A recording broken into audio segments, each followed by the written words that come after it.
Hello, everybody, and welcome to City Dwarves. How are my favorite dwarves in the whole wide world doing today? I love it every time you say that we're your favorite. Well, you Is it are. favorite players It's the other time narrowing. now, or just the dwarves? So Yeah. it's Well, you're also You have my to vote, favorite you're right. players. Good. I need that validation. Mm-hmm. And why are we your favorite? What do you like best about us? Yeah, elaborate. Go for Well, it's not just the way that you play the game. It's also the smile you bring to my face when you do the most ridiculous things. Aw, it. He knows Mhm. us. Mm-hmm. a hint of derision. Just the way I It can't like be. it. If I give out too much praise, then people get complacent. You know, you have to carrot and whip simultaneously. Right.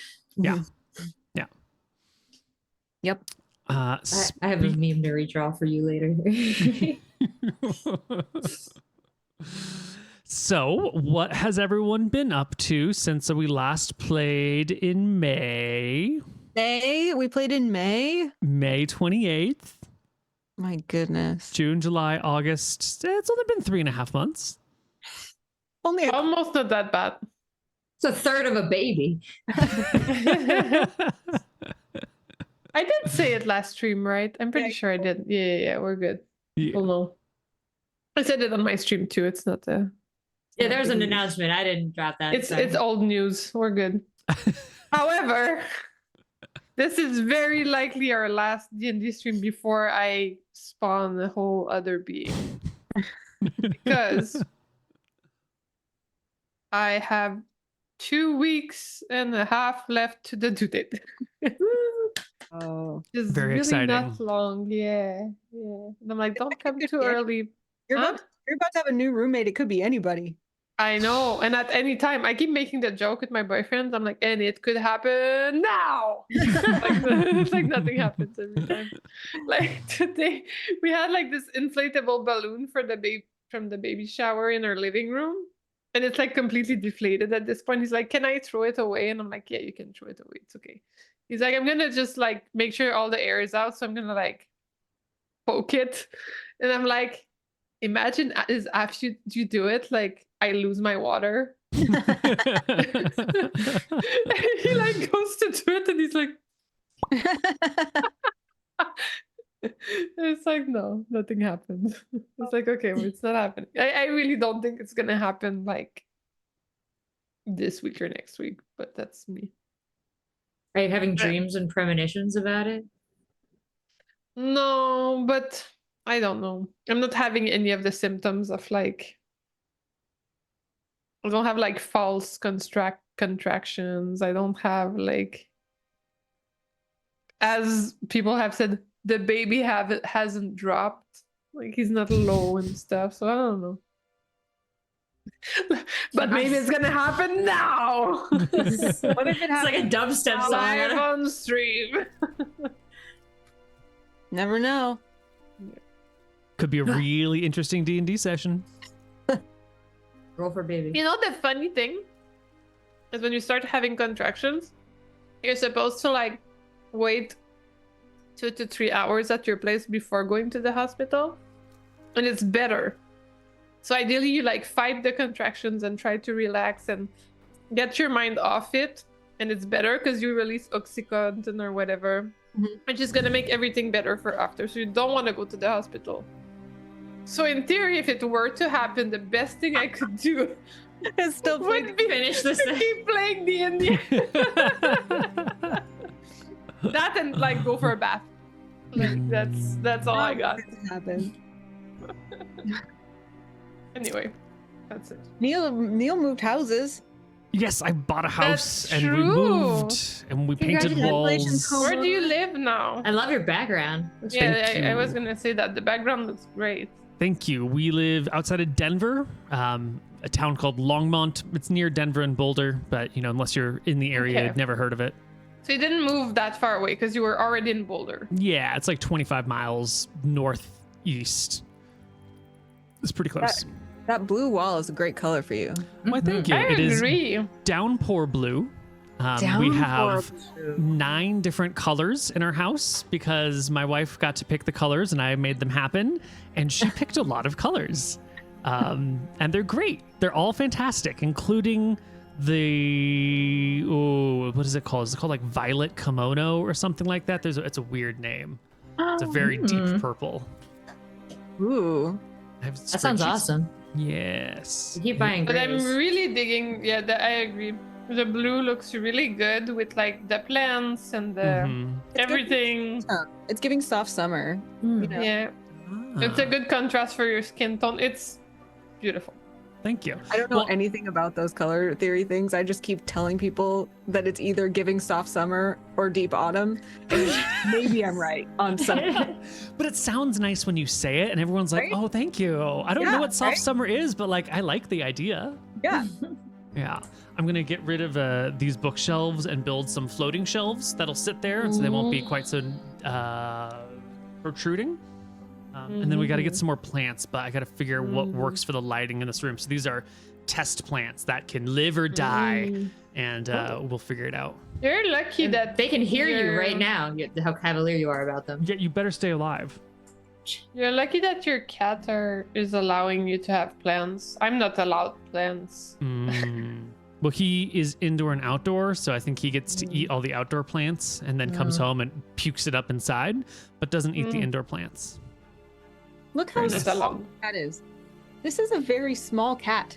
It's tiny. I know Anna is saying that because recently she beheld another cat and went, "That cat is very big. That cat is way bigger than How my cat." heavy is your cat? I think she weighs like 7 pounds. That's a pretty small cat. Literally half of Squall. Literally half of Pan. Yeah. I think Fluff is like the same weight, actually.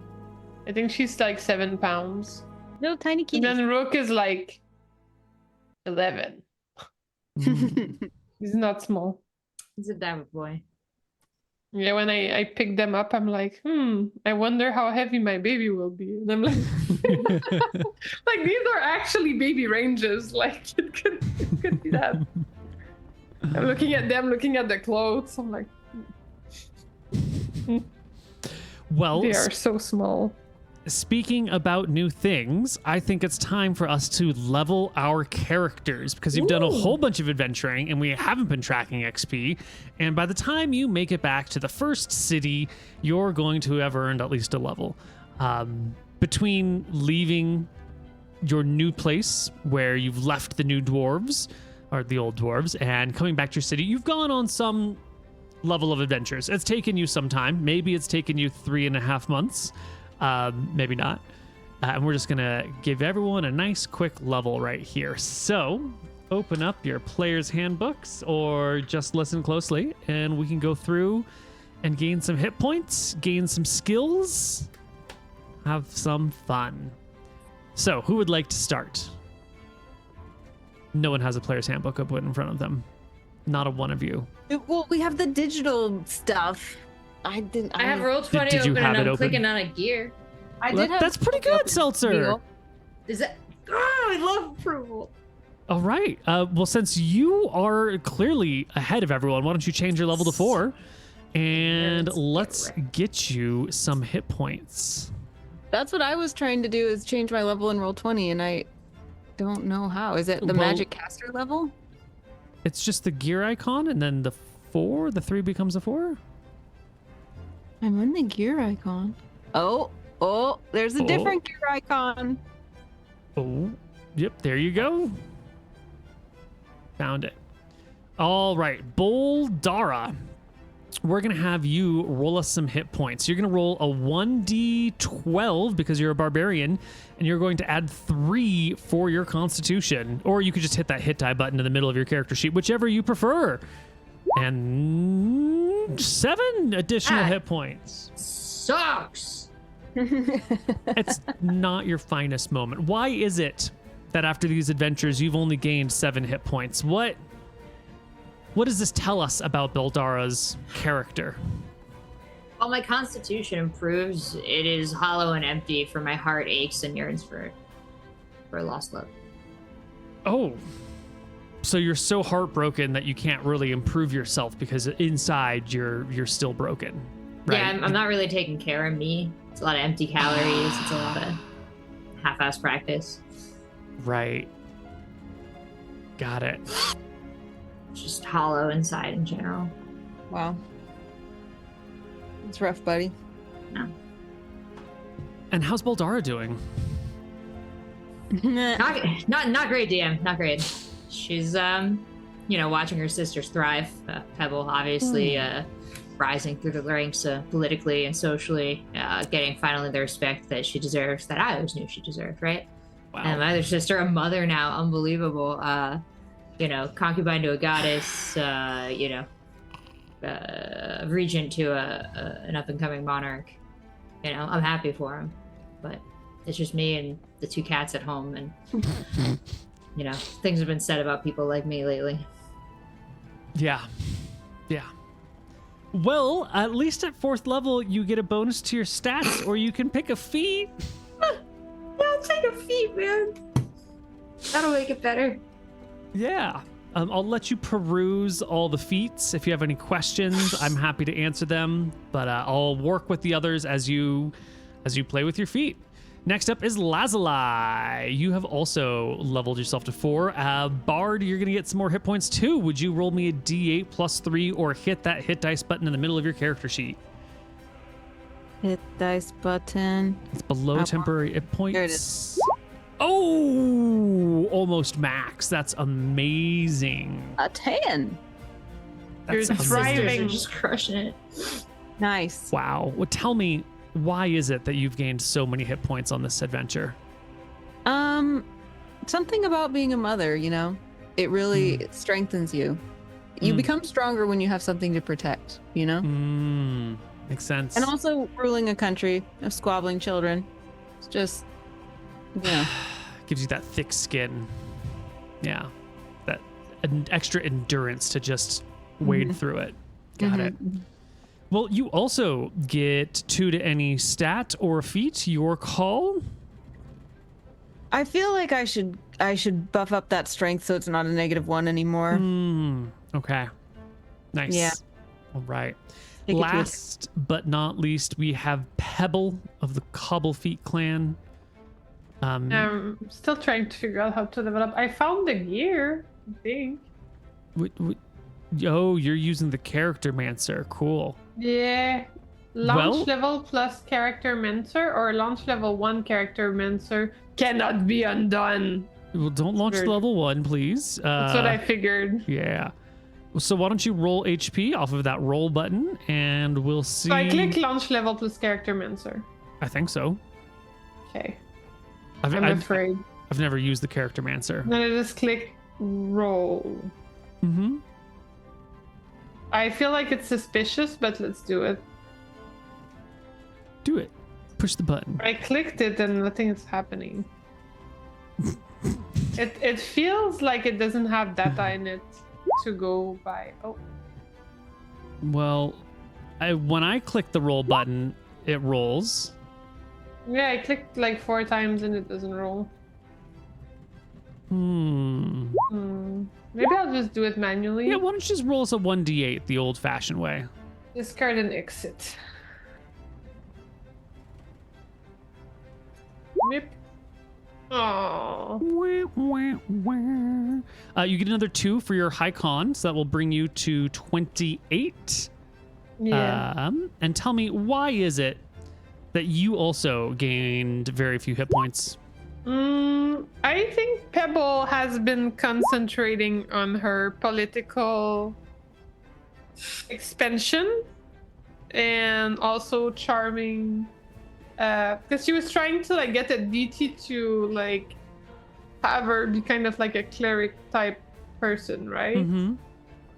So I think she's been focusing on that so much that like she hasn't been doing all of her like karate practice as she usually does. So what she lost in Brown, she gained in wisdom experience, but not in Brown. Got it. Yeah. And are you going to take a feat or a stat bonus? A feat. Excellent. I will also let you peruse the feats while I check back in with Seltzer / Boldara. Did you pick a feat, Boldara? Well, Neal, I couldn't find where to do that, so I decided in the interim that I would actually just level up my charisma from a 1 to a 2. Excellent. I think my pain makes me funnier, so that'll be... Path of least resistance, my favorite. I'm considering doing the same thing as you because I'm like, where am I going to find it? Excellent. I'm looking Love desperately. It. If you go into the 3 books that are together at the very top, they're called the Compendium, and you search for feet, That's where I'm I don't know, somewhere in there should be an answer. Good question. But How there's do a I lot. add the point to my skill? It's been a minute. It's been since May. I mean, The 8 for your charisma at the bottom, you change the 8 to a 10. yeah, okay. at. Did that work? Feeds. I've got a whole new problem where it's just showing me a bunch of click boxes. Oh yeah, but you gotta be on the core. There you go. Oh, you got a 12, so you got to bring that up to a 14. You're gonna be super charismatic. Oh, why do I have 1 there? What is this? So the That is my sub number bonus, is right? your actual score, yeah, and then the 1 or the 3 or the -1 or whatever is your modifier, your roll Got it. modifier. So it's you actually every 2 levels increases that number. So if I were to do Yep. dexterity instead, okay, that would be the 14 up to the 2. Yeah, so you could do 1 into dex and 1 into wisdom, and that'd be like pretty optimal. Yeah, you know what? Actually, let's say my wisdom, because my pain is actually just making me smarter. So, Hmm. there we go. Take back all the funny. Okay. But you get 2, so you can do 1 in wisdom and 1 in dexterity, or you could do 2 in charisma, or however you want. It's 2 points. Oh, it's 2. Yeah, I don't know if you want that funny or if you want that wise and fast. Mm-hmm. And that does level me up in funny. No. Yeah, it does.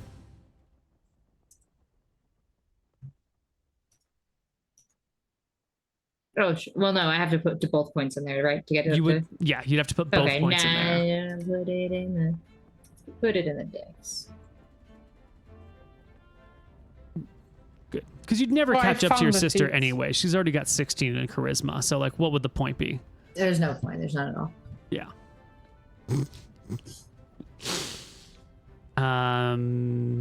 What did you decide you were going to do? Pebble?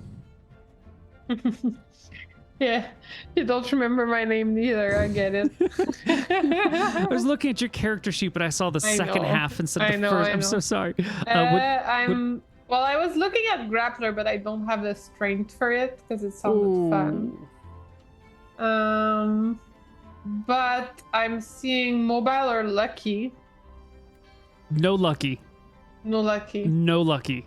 No. Mobile? That is, mobile's fine. Yeah, lucky's a dumb rule, and I don't like it. I love it. You get to reroll when you. It's made for Anna. It's bad. I don't like it. I don't like it because it makes the players too powerful. Exactly. It's just not a balanced feat. It doesn't make any sense for the world. Why wouldn't everyone always take lucky? It's so obviously broken.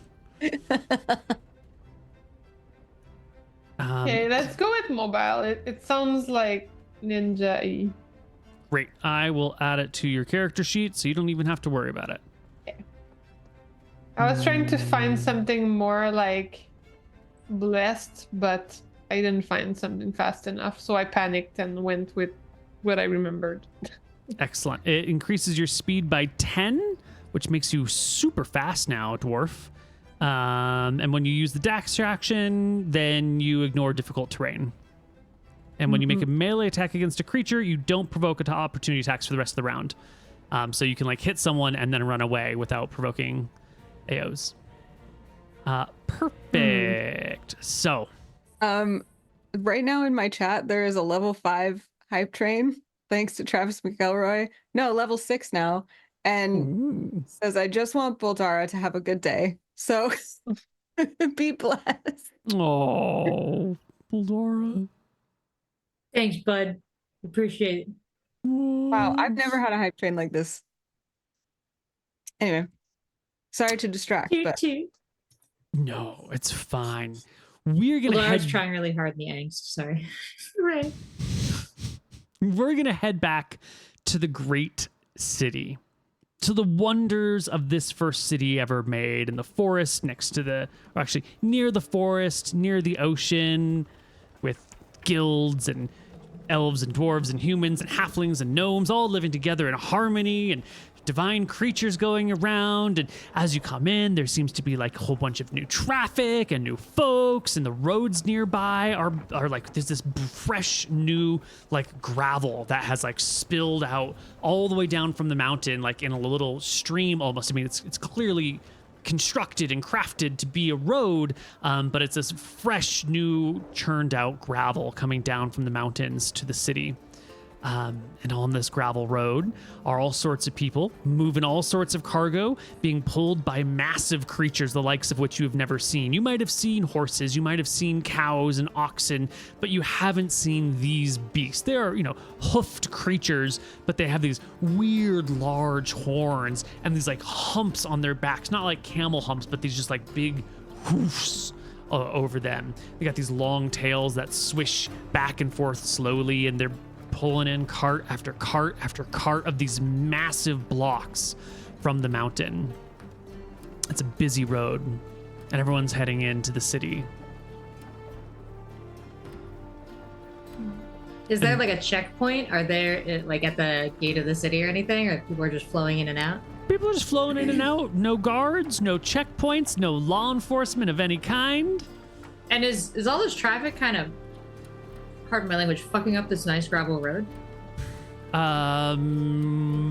No. Maybe? I don't know. What fucks up a gravel road? It looks like we're talking displacement. We're talking trash, discoloring. It's Did you do like like Zen gardens? Like, we're very particular around our town, and we do like little Zen garden lines. And like, if somebody steps on it, then we know there's an intruder. We like It doesn't work because there's like so many people going through that it doesn't really make any sense. But anyhow, we do it every morning. We like an ice rink has the Zamboni that goes like every 45 minutes or whatever. We do that with the roads. We're like, clear the road, and we have rakes. Well, then, yes, they are messing up your desire for a nice, cleanly raked road, because the carts are numerous. And there wouldn't be time to stop them. And it doesn't look like they're interested in stopping for a raking. Maybe once a morning you'll be able to get it in, but it's much busier than when you left, even though the place has been almost emptied of dwarves in the meantime. You can enter back into the city and see that these carts are hauling these large stone blocks towards, an area of the city that used to have houses, but the houses have been cleared and leveled. And as you make your way through the city, exploring kind of the change in the area around it, you come to your neighborhood. But in your neighborhood, you see people packing up their belongings and moving out of their homes. And you come to your house and you find a sign on the door that says Eviction Notice. What? What the hell is this? Can we stop any of our neighbors passing by? Do we recognize anyone that's packing up and? Of course, yeah. Does it say anything more than just eviction? Is there more text, or is there's tons more text, but I thought you might just react to the. Yeah. On the the fine print on the bottom, it says, by decree of the new city council, all buildings in this neighborhood shall be leveled to make way for the Grand Pyramid. By whose decree? By the new city council. Are we the old city council? What happened, Neal? You've been gone a while. You did the new city, you did the new dwarves, you helped them get their stuff together, you had a little adventuring on your own. It's been a while since you've been here, but this is a pretty fast moving situation. There are neighbors nearby who are, packing up their belongings into little carts pulled by animals you recognize. And you have your cats and your stones with you. We have our boulder holders. Mm-hmm. And our latest fashion, too. Mm-hmm. Protoni's been watching the shop. Protoni has been watching the shop. Is Protoni there? Would you like to go inside and find him? I would like to think the minute I read eviction notice, Boldara just slammed open the door and went, "What the hell is going on?" And so you'd have to kind of follow the door and read it. But yeah, I am inquiring after. The door slams open. Boldara's voice booms through the house and very quickly comes, "Oh my God, you're home!" from Proton, who comes hurrying down the stairs, the little forest gnome barely coming up to your hip and staring up at you, throwing her tiny arms around your gargantuan leg, trying to reach all the way around. "Oh my God, sister! They're kicking us out of our homes!" Who's they? What happened? Who are you? Who's the new town council? It's the new city council. What that? The new. They got elected, and then they said they had to change everything, and they're building the new thing, and then they're gonna build a big temple in the middle of everything. But then these houses were in the way, and the landscape architect said that they had to go here, and they have to tear down the house. And I said no. And then they said, "Who are you? You're not on record of living here. Are you squatting in this abandoned building?" And I ran away. And then they put the sign on the door, and I came back later, and I hid. I'm so sorry you had to deal with that. Who's a temple? Who's the temple to? They say it's to all the gods. Every last one of them. All the gods. All right. Yep. Sis? Sis? This reeks of, Yes? of the Cobblers Guild. Don't you think? I think so too. We'll get to the bottom of this. We gotta find out who this new city council is. New city council. Who would take such a name? You know what I'm good at? Lodging complaints. Filing up paperwork. Yeah. That's one way to play Dungeons and what? Yes, I agree. We will crush them with the weight of our paper filing abilities. We might not have strong constitution, Boldara, but we can lift the pen and file those forms. In triplicate, sis. Where does the new council sit, Protoni? Do you know anything about them? I do.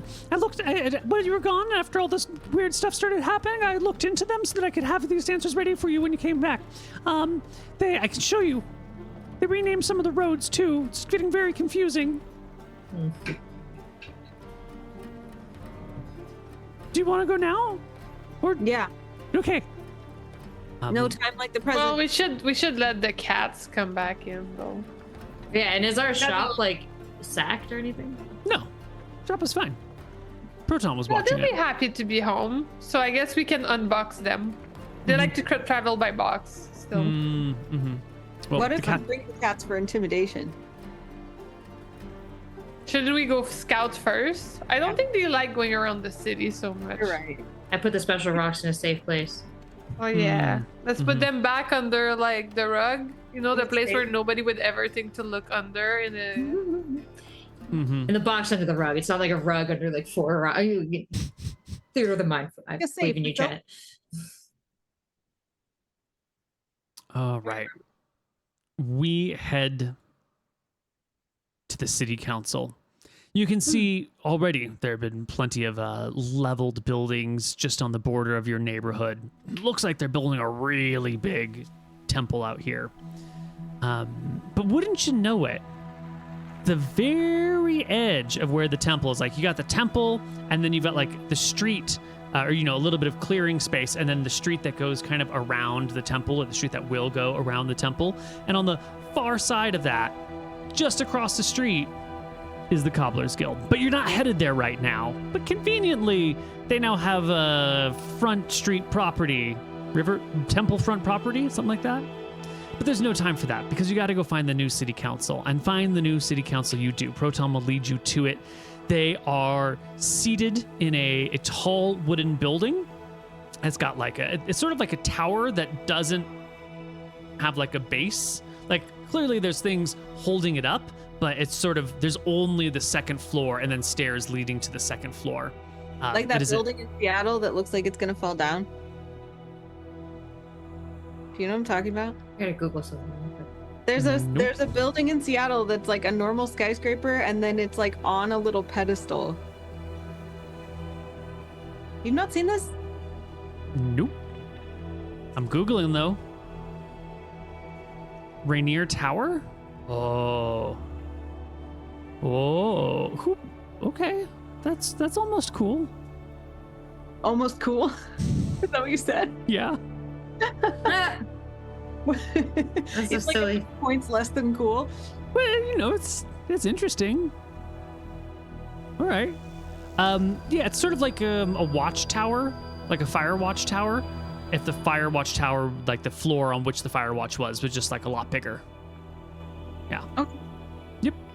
And Proton will point up to there, and you can see up there, standing on the little walkway that goes around everything, looking down, are a couple of clerics who are sitting up on high on this second floor, just gazing down at the people, gazing out at the new opening in the land that's been created. And you can see the demolition crews as they slowly churn through old houses, with the clerics standing up high watching.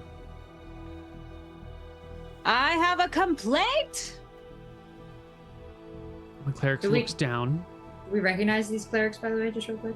Ooh, that's a great question. Why don't you give me a charisma check? Flat charisma check. Why don't I? Yeah. Because I forget that. There we go. Not with the 6, you don't. No.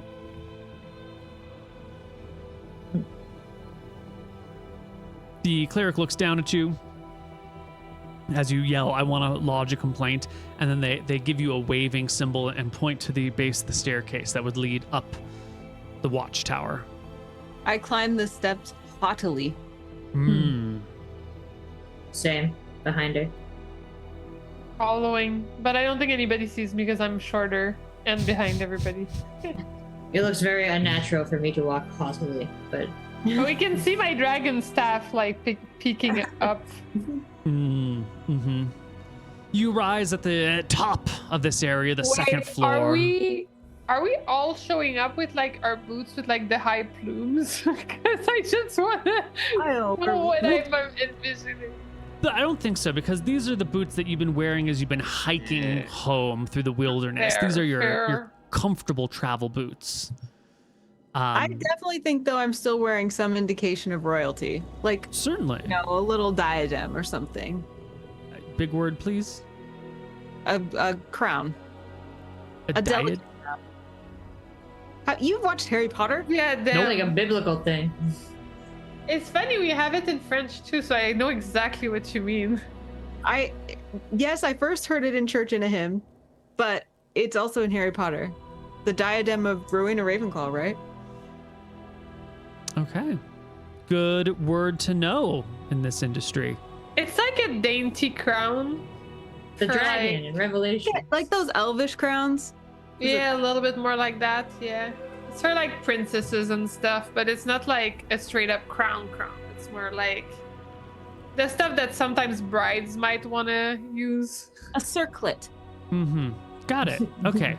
Neal has learned unwillingly so many fashion terms over the course of this. You know, this is a gold mine of a campaign. I never knew I needed to know these things, but it has informed my other campaigns and the rest of my life in a positive way. So I'm glad we did this. Also, I blew Trevor's mind with one of those eggs the other day, so. Are you? Oh yeah, like my egg knowledge is through the roof. Like anytime I talk about eggs, I'm like, let me tell you about how eggs are. With one of those eggs that you scrambled inside the egg? Yes. We're so smart. But like the have this pants been useful to your life, Neal? That's No. where the money's at. No, the spants have not come into play. Mostly because I've forgotten what spants means. I still have that pair of pants that is also boots in my cart, Your boots. just in case I might need them someday. Mm-hmm. What were pants? I think they were like a They were bit like chaps, but They were just shoes that were also pants. Yeah, that's it. Yeah. Shoe pants. Shoe Like a pants. Oh, onesie. right. It's a bit like chaps, but more committed. Yeah. It's like waiters is what they are. Yeah. Okay. Way Got more it. fashion. Right. Okay. Ooh, this is a good suggestion. Keyturn in my chat says, I think you should get +1 inspiration for natural use of a word that Neal doesn't know. What? That's not fair. Do you know New how many words challenge. Anna knows? It's not fair. You know a lot of words too. Yeah, but didn't you compete in spelling bees? In like 3rd grade. But I was on speech team. That's what I'm talking about. Are these the spants you were looking for? Oh, geez, they're right there in the middle of the screen. I feel like the but fashion part was missed. But... That's a shumper. Because it's a shumper with shoes. Are you saying this is not high fashion? Look at the colors. It's giving Target galoshes. Wow. It's giving mom loves fishing. Yeah, it's giving fish fear her. Google Images for waiters is actually just a gold mine, though. This is amazing stuff here. Wow. I should stop looking at this and play the game. What were we doing? We were playing I don't Dungeons know. and Dragons, I think. But this my guy's having it. We're trying to file a complaint, and then the cleric goes, "Come on up," and then we started talking about pens. and Right, stuff. sorry. I need to get rid of these things, otherwise I will be distracted. Okay, cool. The cleric invites you up, and he looks upon the 3 dwarves as you arrive, plus the forest gnome, and says, "Dear beloved citizens of this great world, what complaint would you like to lodge with me? I am Cleric Huck, here to serve your every need." Cleric Huck, we have returned to our long-standing, economy-contributing, culturally important business to find a sign on the door saying we will be evicted. Interestingly enough, the reason we weren't at our culturally significant, community-oriented business was because we, in fact, were accompanying the son of Nadinus on his own kingdom-starting mission. And imagine our dismay, knowing that having You're the actually mother. been sent on a quest by a god, that upon our return, that god's wishes were so disrespected that our business is to be shut down. The cleric, upon hearing you say this, takes a knee before you, gently reaches out towards your hand to kiss the ends of your fingers, and then places her head against the palm, the fingers of your hand. Great and holy mother, this is the very reason for the construction of the temple and the eviction of the local neighborhood. The gods have come down and blessed this land. They've stepped here more than once, and in the place where they birthed the first of many demigods to come shall be the first place we set the stones to create the temple, honoring all the gods and all the demigods and all the mothers and fathers, mortal that they be, of these demigods. Fear not, your home may be demolished, but new lands and titles have been secured for you. Finances will be made available so that your homes may be reconstructed as you see fit. We are honored by your presence. I whisper to Buldora, "It's actually not that bad." I had like my, I don't know if we had pens back in the day, but whenever my writing tool, I like put it back into its holster. I think they're big, so like, yeah, do they have holsters or any? Yeah, and writing you've got like an material? ink in the right holster and a quill in the Yeah. left holster, and you can Yeah. like. Yeah, because I was Yeah. ready to file that paperwork, and I'm like slowly dropping like my quill. Mm.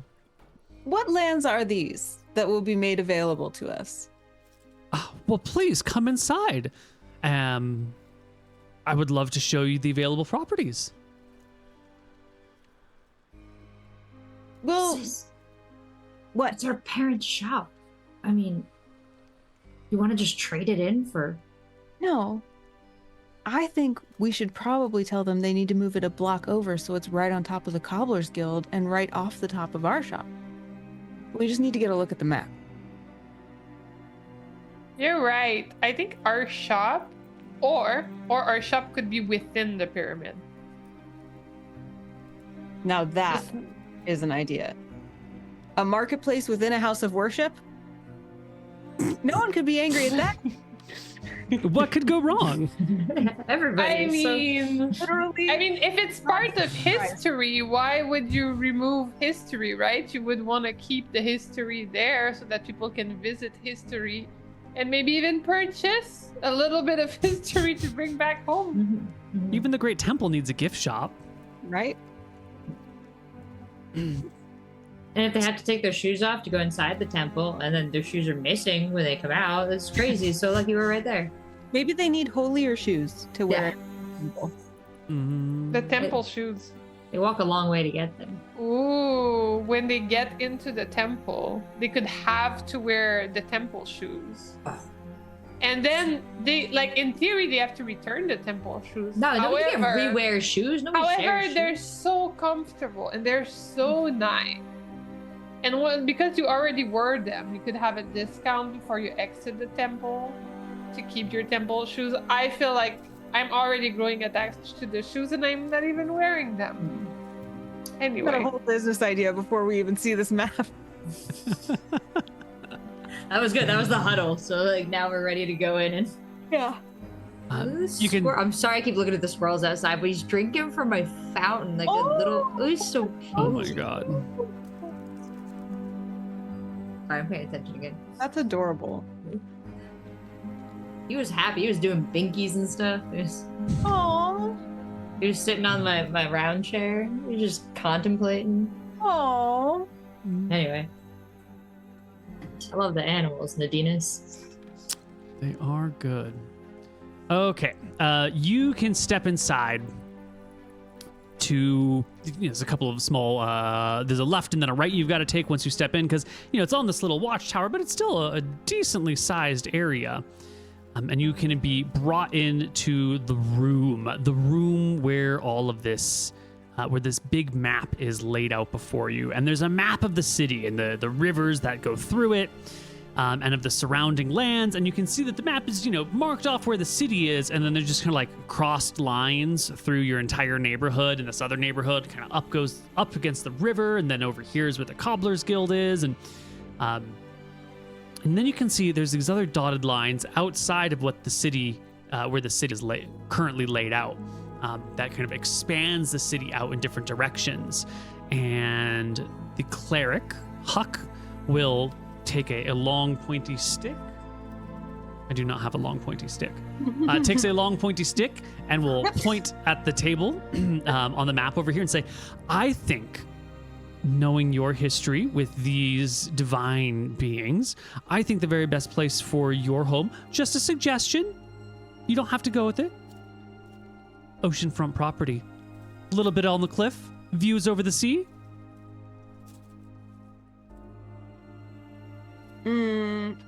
It's a little bit away from downtown, so not quite the same hubbub.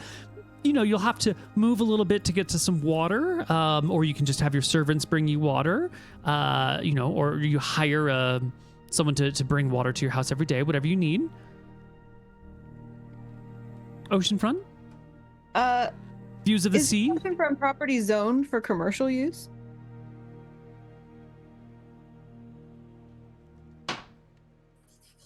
It's not actually. Well, that's certainly not acceptable, as we are a cobbler shop. Well, you could have a shop in the commercial district and your home on the beach, but if you would like to live in your workshop, we could certainly accommodate that. The cleric comes over to the other side of the map and will point at another section in this newer actually in the middle of the city itself. Now, in this area, there have been a lot of departures recently. I think many dwarves left with you, and some other people have vanished for... We really should do exit polls on the city of why people leave, and if they're gone or if they're just taking a vacation or a journey. We really don't know what's happening in much of the city. There's absolutely no sense of what's going on here. But there are many empty homes here that are zoned for commercial use. Yeah, yes, Miss Dwarf? It's Boldara, and you're telling me the new city council doesn't know what's going on in the city? Well, I mean, it's a very new city, and the old city council really didn't keep very good records. So we're doing the best that we can. Wasn't our uncle on the old city council? Mm-hmm. And where is the old city council right now?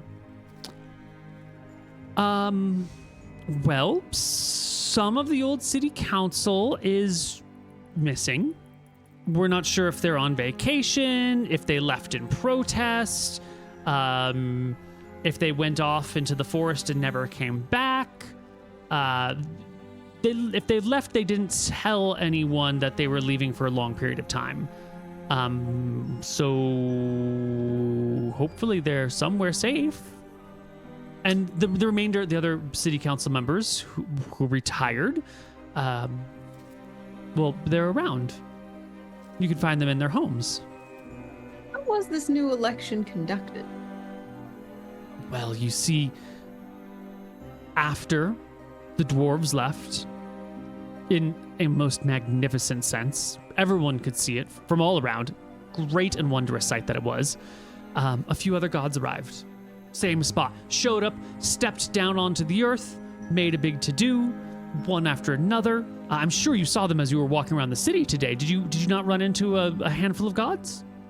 Well, they were around, and everyone said, well, these divine creatures are so great. They've made all these wonderful things happen. We should really, give them a proper round of applause. We should laud them accordingly. And we realized, many of us good citizens realized that there were a couple of little shrines here and there that someone had put up, and they were cute and they were quaint, and they were precious. But we really needed something monolithic to serve as an anchor point, between the divine realms and this realm, an easier gateway through which the divine beings and their semi-divine offsprings and their semi-divine offsprings, completely mortal parents, could use as a gateway or a portal between worlds, a way to kind of more easily move back and forth. That doesn't require, meteors and comets in the sky and huge explosions on the land and everything getting all upset, and, just an easier point of travel. Are you trying to assist the gods? The all-powerful, capable of any manifestation of their will beings that outshine us in every way. You have a solution for them with this temple? Well, I mean, it's my job to help serve them on this wonderful place, right? This is what they asked for. They asked for this temple, this big city-leveling triangle. This is what they want. It was voted upon by all the people in the city who were here to vote on it. Mortals picked this out. Yeah. I've given a significant look to my sister. And look back at him. What money are you doing this with? Well, this is a project for everyone, so everyone's chipping in their labor. Everyone chips in 2 weeks of labor, and then anything you want to do on top of that would be great. And what if we don't feel like chipping in 2 weeks of labor? Well, I don't think you understand. See, we're building a grand pyramid to the gods so that they can, more easily walk among us in society. Right? Now you understand? As people who have spoken to the gods, it's tough to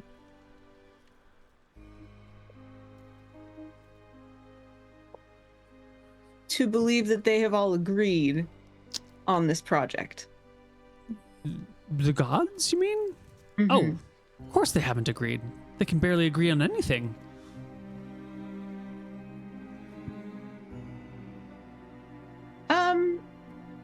Neal, above game, this map that they showed us. Yeah. Is the pyramid located in such a way that, like, it is suspiciously off of the Cobbler's Guild? Like, if we moved it over the top of the Cobbler's Guild, would our store be safe? I'm gonna do a quick doodle for us all here. If you come down I here. love that, like, we haven't seen anything and we're like super suspicious of the Cobbler's Guild, like, which is like huge from like years ago. All right. And where's the Temple of Holy and all that? So this is one of the rivers. The temple, the big pyramid is being zoned to go right here, kind of near the river. The Cobbler's Guild is stationed like right here because there's some space around the temple. And your home is like here. Well, maybe not quite right there, like a little bit over here more. Yeah, it's in this neighborhood. So like you could move, if you got this to be moved far enough over, you would be spared and they would be hit. Yeah.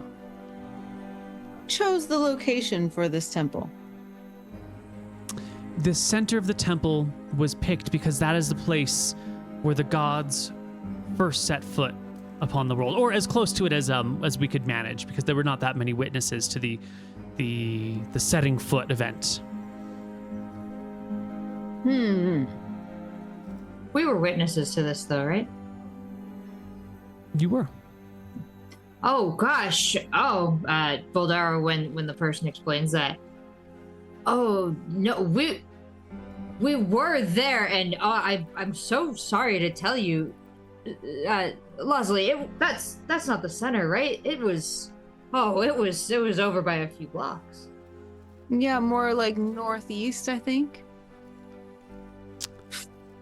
You Is know, that what Do you have a writing utensil? Pebble, can you draw it for them? we have had a couple of unholster the things again, and I'm like, it's so fast too because of my mobile feed.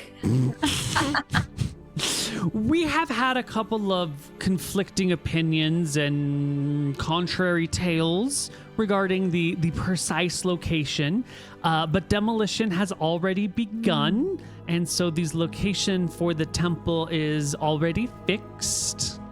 Oh, that is probably the fastest way to piss off a god, is to half-ass it. I mean, you're gonna melt all the... Wow, I mean, I don't... You know what? You guys are clearly doing something, but...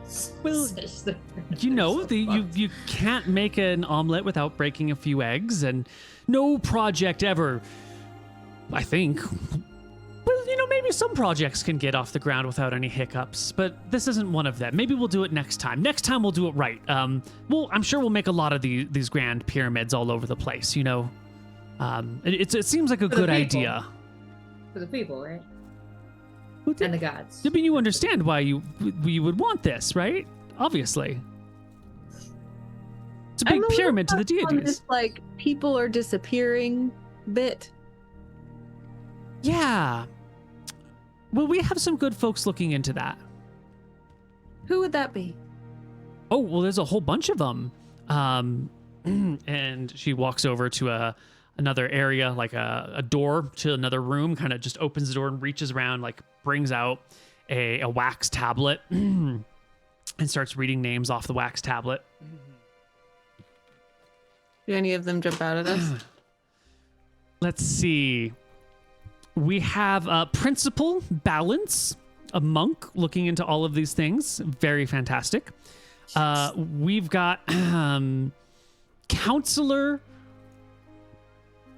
Hud as well, looking into these things. Yes, there is also these are terrible names in here. Oh my god. I was really hoping that this mortgage statement would have like some interesting names. No, just keep that down. Keep that down, Neal. Not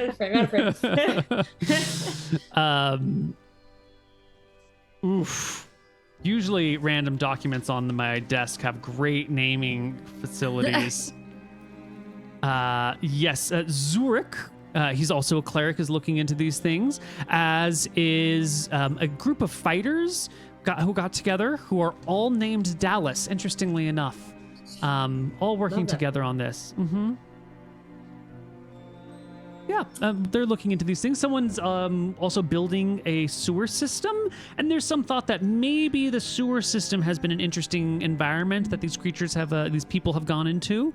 So, we have our sewer folks looking into that. But also the gods have been showing up all the time, and it's very likely that when these gods have shown up, they've like said, hey, I need you for this thing, and then the person just left to do a deity's bidding.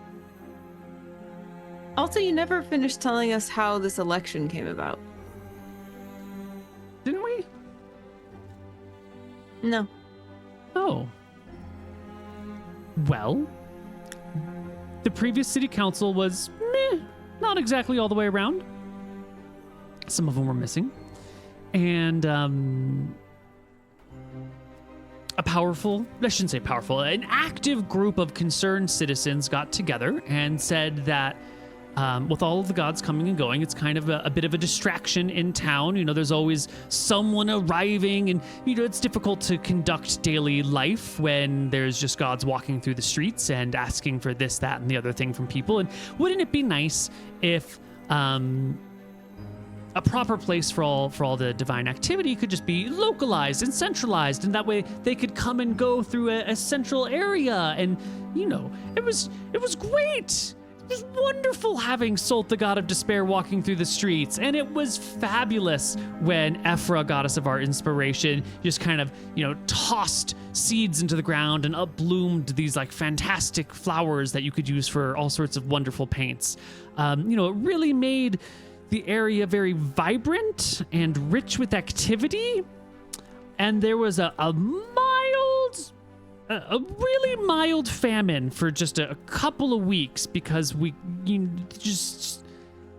things got let go and people stopped doing activities, and it just got a little bit out of it. But don't worry, we stepped in and we used our spells, create food and water. We made sure everyone was fed. There was some breaking bread miracles going on, but it seemed like it was a bad idea to sustain society entirely on top of miracles and magic, and that maybe it should be self-governing and self-sufficient on its own, and that maybe if we just concentrated, all of the blessings and good tidings into one area, then we could appropriately praise the deities, the gods in the right way, Were the concerned citizens the Cobblers Guild? No, but once they heard about the plans and helped us lay out the map of where everything should go, because they know all about foot traffic, they're excellent at judging, patterns of walking. Then they got involved with the project. They're going to be setting up a shop inside the temple in order to help sell slippers, provide slippers, I should say, to people, parishioners coming and going. Mm-hmm. What a clever idea. Well, seeing as our shop is already inside the temple grounds, it seems like an expedient idea to just use our shop. There's that great cobbler brain again. Where exactly on this map is your home? Show. Yeah, see, that's inside that. Like, we can't just build the temple around your home. These are big blocks where the demigod was born. You can't. Oceanfront properties waiting for you.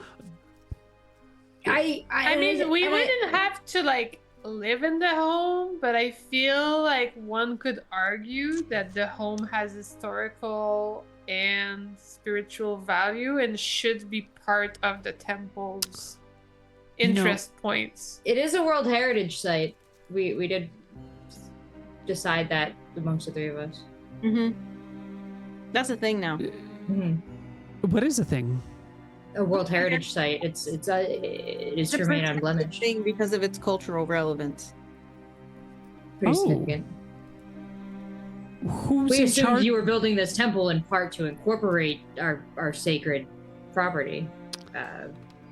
No one brought it up to the planning commissioner, but You've proven yourselves to be short-sighted in a lot of ways, but that's why we're here to help.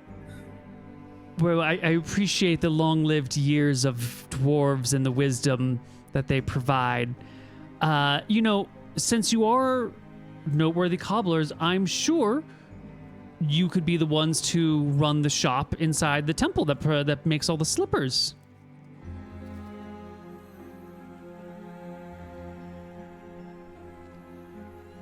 What's the head of the Cobblers Guild? The Francine? Francois? Yeah, I think it's Francine. Francine eats Yeah. a lot of beans. Don't get in the way of her farts, just over her bean. Yeah, her. That's her. Yeah. Yeah, Sure. it sounds like Francine. Party Francine. Yeah. Yeah. I do believe that she's the one you could talk to, and with your divine connections, how could she refuse having you be the one running the shop in the temple? Well, So It's a- wait, a why position of did great honor. Why did they get to pick that? I thought that temples were tied to clerical society and all that, and then suddenly it's a cobbler's guild property. Oh no, there's just The one temple small to the shop in the Cobblers great Guild? temple. There's a lot going on in here. But as they pointed out, sacred spaces require sacred souls.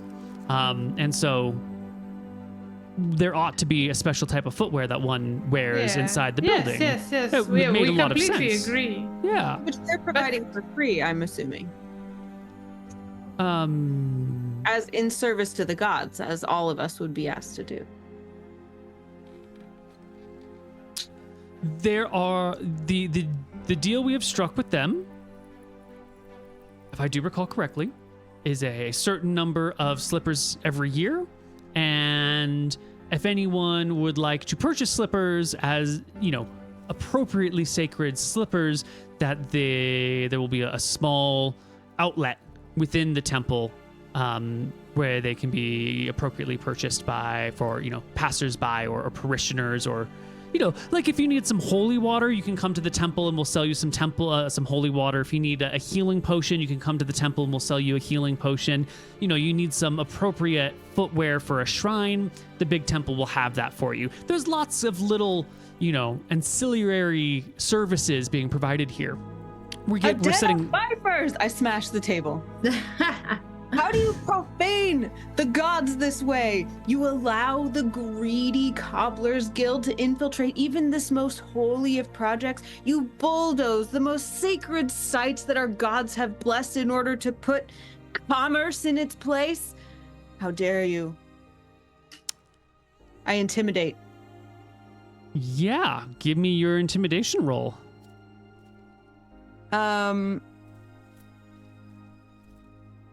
Okay, yeah.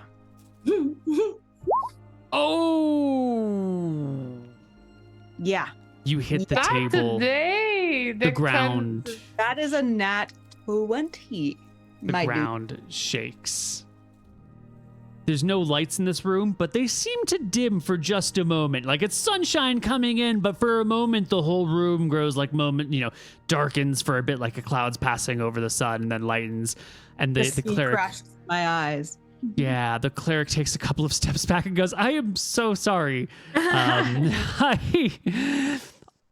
understand you're unhappy about all of this. Perhaps I should talk to some of the other clerics and we can have another discussion when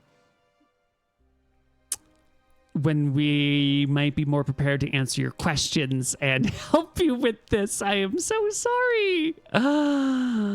So you're going to change your plans?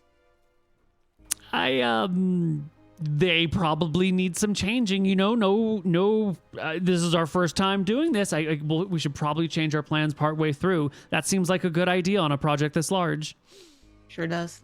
Okay, you made a great point. I gotta put this wax tablet back in the other room. The cleric kind of scoots to the edge and goes to the door and like puts the wax tablet, and then like you can hear a couple of steps, and then just like this. Okay, get it together, Huck. Get it together. I confer with my sisters. I'm like, I don't like this. I don't know what to do. Well, you Yeah. sure seemed to have a plan 1 second ago. You scared me.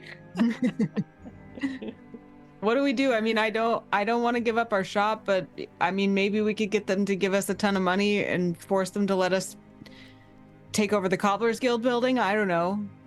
I think this Earth is new enough that there's plenty of fucking land that they could build this thing on that doesn't involve bulldozing a city and displacing our beloved neighbors. And also, That's true. We shouldn't just save ourselves. We should save our neighbors too. Weren't they nice to us? and if they weren't, then this is gonna make them feel really shitty about being mean. True Maybe that. Let's also talk to Nadinus. Maybe we should see what Nadinus thinks and what all Nadinus god friends think about this project. Also, our uncle on the council, who might have some insight into the transition of power and stuff. If he's alive. And yeah, I'm worried about our uncle now, man. We should get more intel. We should talk to Nadinus. I'd also like to know where the Temple of Shu is. The Temple of Yes, is it in or outside of the pyramid radius? The Temple of Shoes is over here. It's well outside of the radius. Freaking Temple of Shoes outside too. So like the Cobblers Guild, the Temple of Shoe, nobody's getting hit, just us and like Oh, a bunch of other, The like this bar? whole neighborhood. Yeah, your next door like bar all the is getting nice hit. people. Ram's ass! Okay, well, granted, the people closest to you are affected by this just by proximity because it's an area of effect thing. So yeah, all the exactly. things you It's know and love are targeted at getting us destroyed. And our friends. And all the Look. people we don't like are outside the pyramid radius. Gentrification is coming and you can't stop it. Well, we sure will try. These people have no plan. It Well, we starts. have It a starts plan. at a local level. Okay, we've got to canvas. We got to unite. We got to gather information To what? To move it 6 feet? You know, to a couple stop it blocks? entirely. They want to plunk down a pyramid. Giant You don't want them pyramid. to make it Like pyramid? it's not like a Bass Pro Shop. Is it? Can we go inside it, or is it bricks? So For you those of you think that there don't should be know- straight up no pyramid? I don't know. know. What do you guys want? I think that we should prioritize finding out if our uncle's okay, getting intel from him, and talking to Nadinus very quickly before work proceeds. Fair. Also, they could just make the pyramid a little smaller. Or put it anywhere else. I think we should tell this cleric, who is terrified of me, to make sure no work is done for the next week while we consult with the gods. And That's while fair. the gods' anger dissipates enough to speak. Fair. Okay.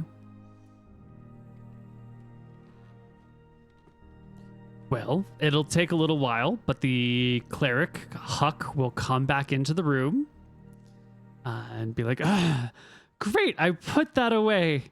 Is there anything else I can do for you today? You will halt work on this project for a week.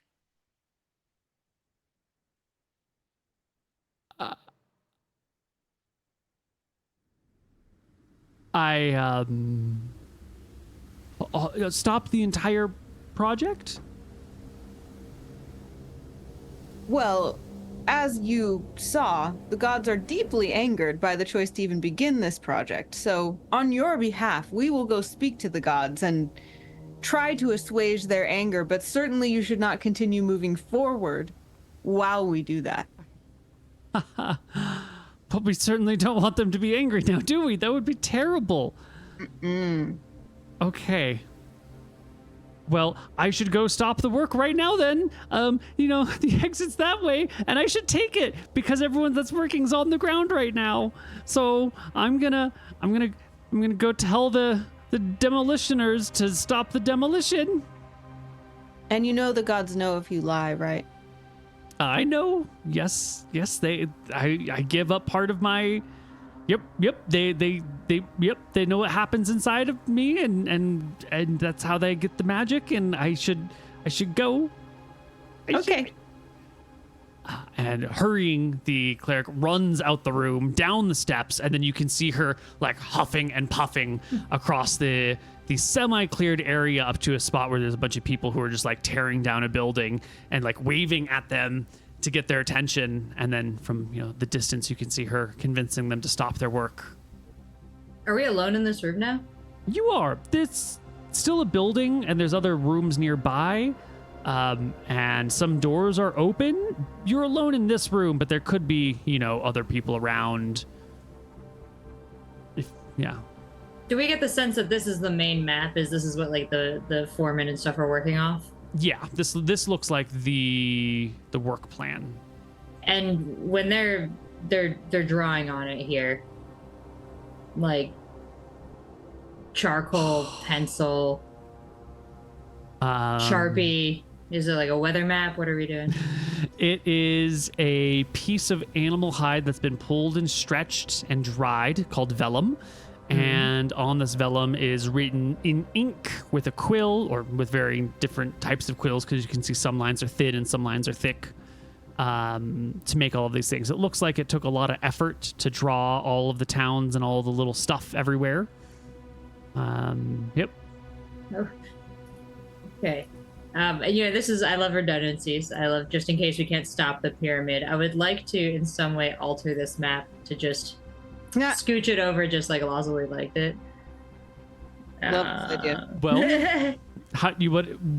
in which direction would you like to scoot it? This way a little bit to get your house outside of the building area, or this way a little bit to get the Cobbler's Guild inside the area? Because there's room to do just like some dotted lines and to be like, look, we're extending it in one way or the other, Yeah, I think we're definitely going to have to overtake the I mean, the tit for tat, the most efficient programming punishes an attack, but punishes no further. So we're gonna tat them for this tit. But I don't have any magic. Do you guys have any magic that would like erase and like move?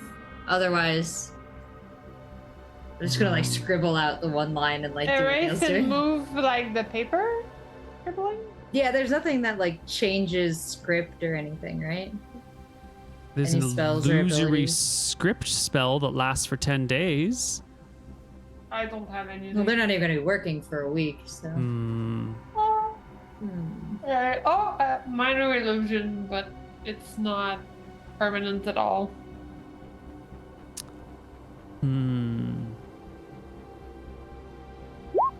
Oops. Let's see. Can I just try and Where are you, Leslie? What would be closest to art? I'm imagining you might be best at this, Pebble, but do you think you could do it in like a very convincing contractor way of like Do what? Hiding the one line and like drawing the plan? Like just changing their map at all. You're right. I might be good at this. It's like a dexterity thing, I guess. You can give it a shot. Well, Pebble, this would probably be some sort of sleight of hand to like finely tune this thing. That seems like a forgery based skill. Your sleight of hand is 2. Not great.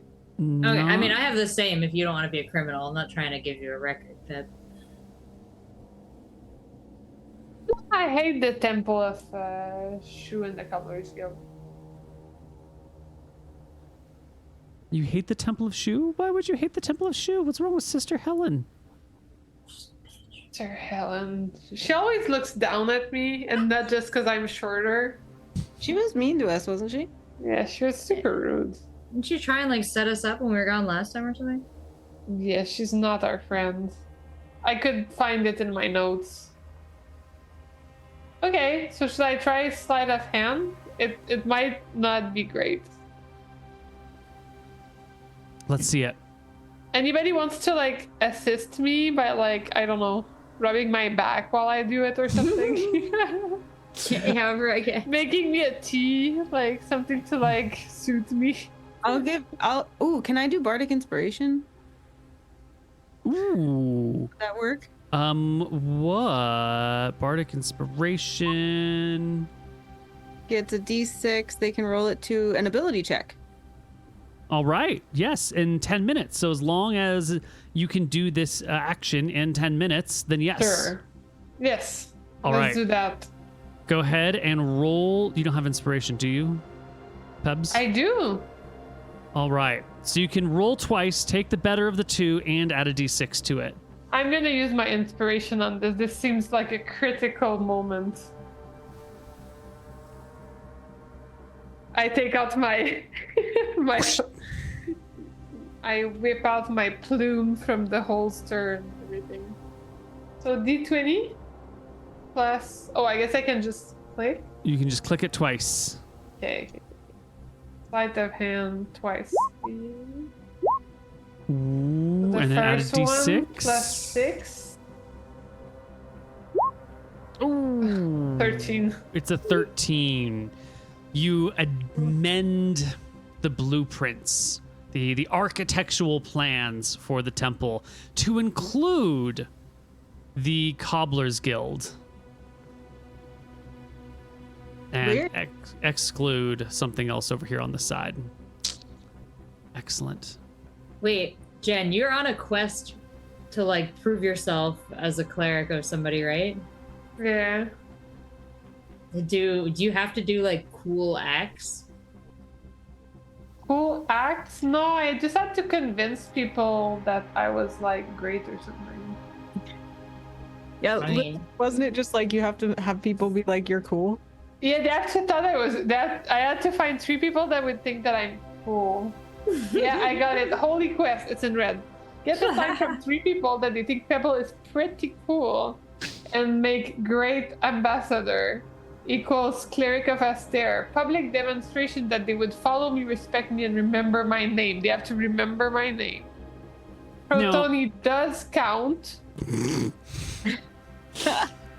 Now, you do know that Astaire is the god of like law and order and structured society. damn. And this act of moving a temple out of sheer spite flies directly in the face of, you know, what it would mean to be that sort of cleric. It's not, it doesn't Yo. stop your list. This was not part of your quest, but just thematically in your heart of hearts. I think you know that this is not behavior that would really be, you know, Astaire cleric worthy. What's done is done. I But whisper. I think she is so cool for it. I whisper, I'll make it up to you, Astaire. This is for the greater good. Sometimes you gotta take a little to give a little. When laws are unjust and rulings do not represent the will of the people, Peb. Wait, Astaire is all about the rulings. All right. But yeah, I had Protoni and Giovanni that thought I was cool, so I'm just missing one. Well, you can leave your tower. All right, so Head that back. was not good. Well, I'm not an ambassador yet, so like, you know, the past is the past. I promise never to do that again once I'm an ambassador. All right. So should we seek out our uncle first? Yes. What was his name? I feel like it started with an R. Ronnie. Is that a stair? Our uncle? Uncle Yeah. Duster. Oh, that uncle. Okay. It ends with R.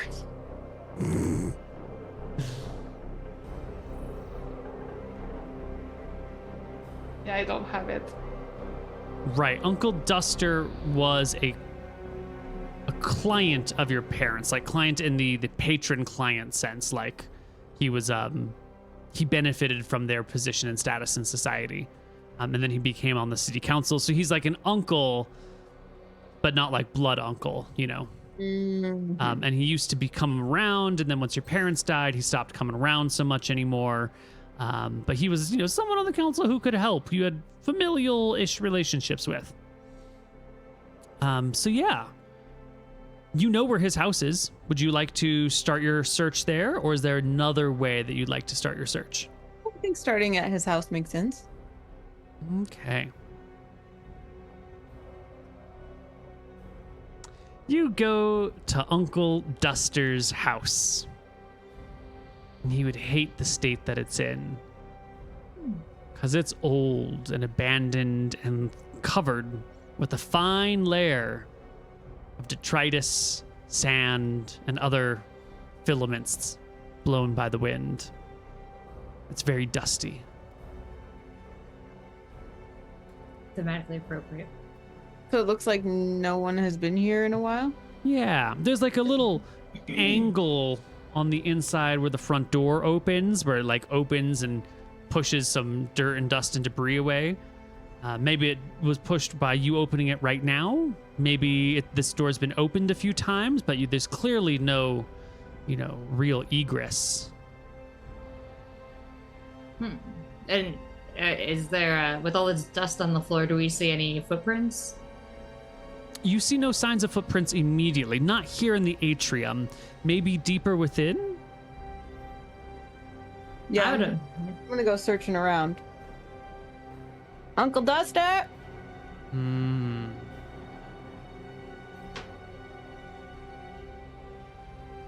You begin the search of the house. It's not a great place. It's not huge, by which I mean. Living room's fine. Bedrooms are fine. Little kitchenette is fine. It all seems to be on the up and up until you get to the basement.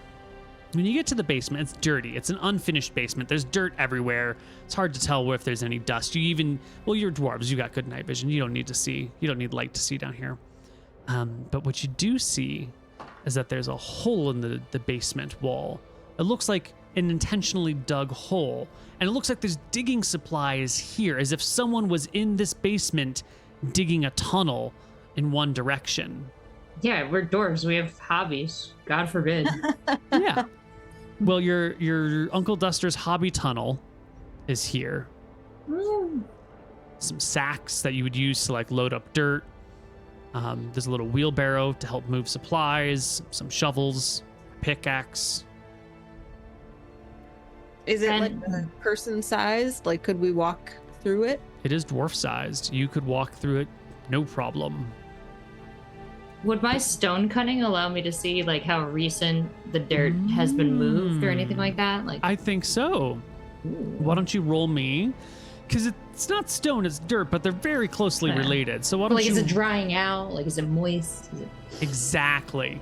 Why don't you give me an investigation check at advantage? That's what your dwarven shoes. Oh, history skill? Mm, It doesn't matter. Both are bad for me. Cool. Oh, That's like wow. a 19. Thank you. The Wow. history check for stone cutting, you get to double your proficiency bonus adding to the check. Is that what the? That would be -2. What? I would have a -1 check, so doubling it wouldn't be great. How does that work if you get to double your... wouldn't you just get your normal... is your proficiency bonus negative? That's not possible. is it? Right. So her stat bonus is negative, but her proficiency bonus is 2. Yes. But they're Or sorry. added to Okay. the history check. Well, you 20'd it anyway. So you can take a look at this tunnel and you can feel around it. And you get this distinct impression that this tunnel is not fresh. That this tunnel has been here for a little while.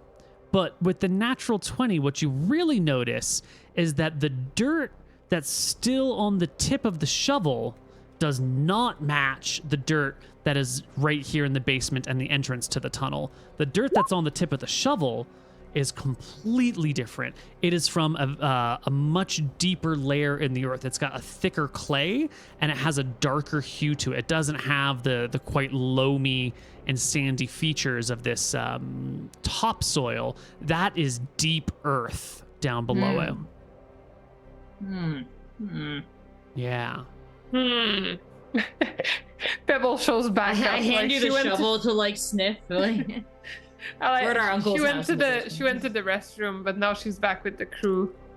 And she like takes the shovel and is like nodding along as if she totally knows what's going on. Yes. This is old dirt. Yes. Oh, deep dirt on that shovel. Let's see where the tunnel was going. secret tunnel Secret tunnel. through Excellent. the mountain. You head down the tunnel. It Yeah. gets dark down here. Dark enough that even your dwarven vision is having a little bit of trouble seeing what's going on because you need just a smidge of light to really see what's happening. And dwarves have like a little bit of, ability to see in the dark. But your vision, you can't see that far ahead of you as you head down this tunnel. Now you've just gotten off your long travel. So you've got all your gear on you. You didn't stop to take off your stuff other than your precious rocks and your cats. So if you have any, what do we call it? If this is going to be a dangerous situation, you've got all your danger tools ready and on hand. Good. I would like, who's in the front of this pack? Bular? Boldara? Good old Boldara. What's your passive perception? Well, sir, my passive perception is that 1? That is 11. That's 11. All right. How do I make a text figure on just my character sheet? Is that the thing?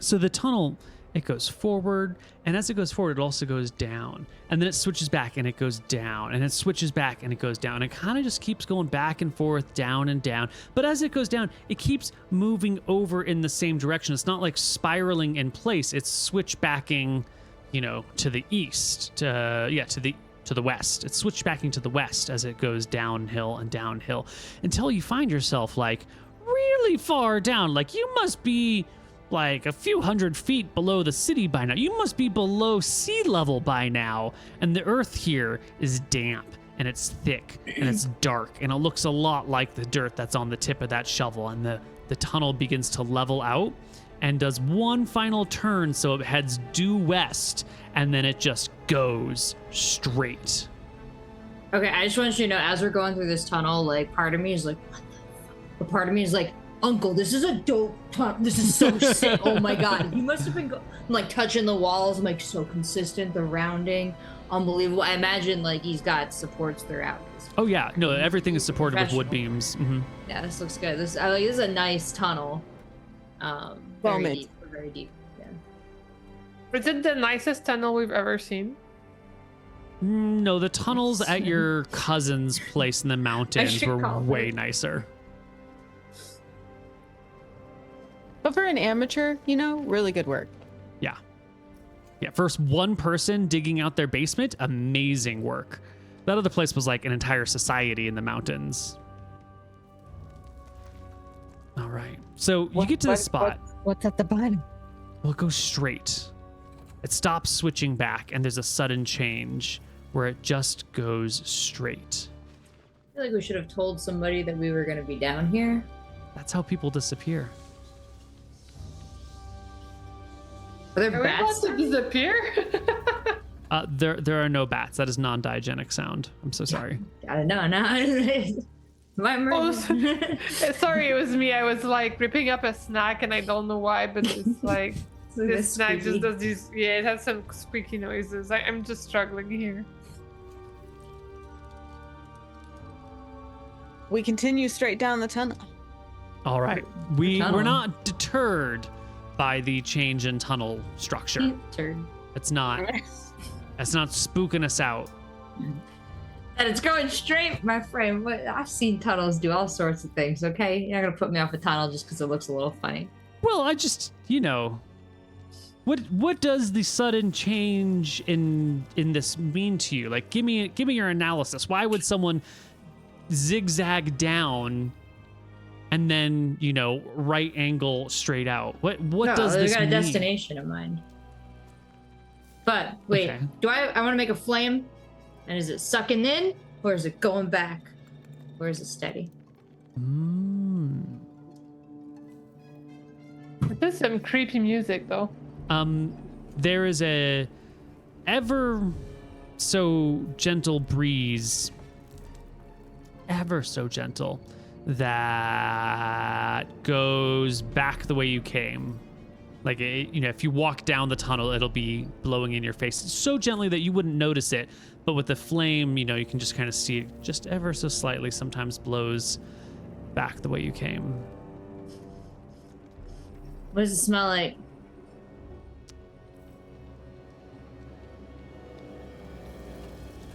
Neal's like, fucking stupid. It smells like pebble farts. What are the implications? It smells like pebble farts. It's a distinct smell. That's crazy because the wind's blowing the other way and I'm in front. Something's going on here. All right, we go. We head down the tunnel. Is that a sulfur hint? Is it volcanic? You go maybe a mile down this tunnel. This is getting to be a little bit extreme for one person to have dug by themselves. It's at least a mile by now.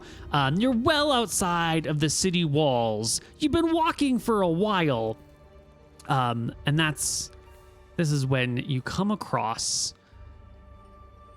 the earth gives way to worked stone, and there is a little doorway, just a little, stone framed doorway with a wooden door that sits in the middle of it and like a little knocker on the door. Can I use it? Of course. There's no other I path. like squish past my sisters and I'm like, I look at them dramatically and then goes, here goes nothing. And I knock. Bong, bong, bong rings the door. Hello? There's no immediate response. And this door is just like tunnel from his house to this door. There's no other like. No Can we- other sideways, other directions, other chambers, no passageways that you came across, unless maybe it was better than your passive perception and you didn't notice it. Yeah. There's no peephole or anything, right? Can we put our ears up to it and listen? You can. Yes, please make me a perception check. 6. Sounds like wood to me. Can we open it? Would you like to try? Chase.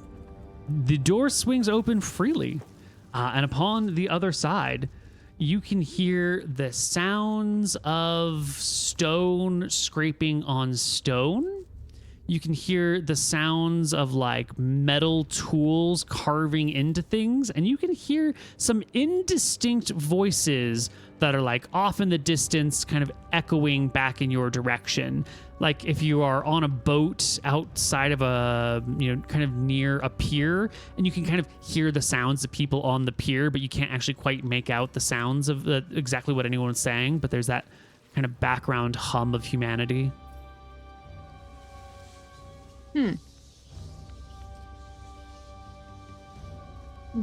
I say we kind of proceed stealthily. Oh, that's my specialty. I say that a little too loud, and I'm like, oh, I mean, that's my specialty. I crouch a little. Not like a lot. I just like lower myself like from like an inch. Mm-hmm. Is there lighting in there, or like we've just been walking in the dark, dwarf style? Yeah, right? yeah, because you got dark vision, so it's fine. You walk dwarf style. Here, on the other side of the door, as it opens, you can hear these sounds: the sounds of stone, the sounds of talking, the sound of tools. And the area right here is actually 3 sets of passageways. There's one that goes straight forward. There's one that goes like left and then begins to make its way up a little bit, like it goes left and then turns right, but turns right at an angle. And then there's one from where you are right now that heads to your right and heads downhill. So uphill, There's downhill, 3 and straight. passages. Yeah. I feel like we should split the party. Are the voices coming more from one pathway? Ooh, that's a really hard hearing thing to make in all of this area. I would love you to make me a really good perception check. You know, it's just too darn echoey in this chamber to really pick it out, unless it's coming from multiple places. I motion toward the center path. I motion towards Peb because now it's a stealth thing and not a beef thing. I carry the veil of night into the path. I go full stealth, whatever that means. Yeah, but which direction, Pebble? Which direction? Oh, which the middle? The middle. Excellent. Yeah. So I would like to like be a little bit in front of the rest of the group Mm-hmm. and use all of my beautiful stealthiness. I feel like I literally have something for this. Let me see.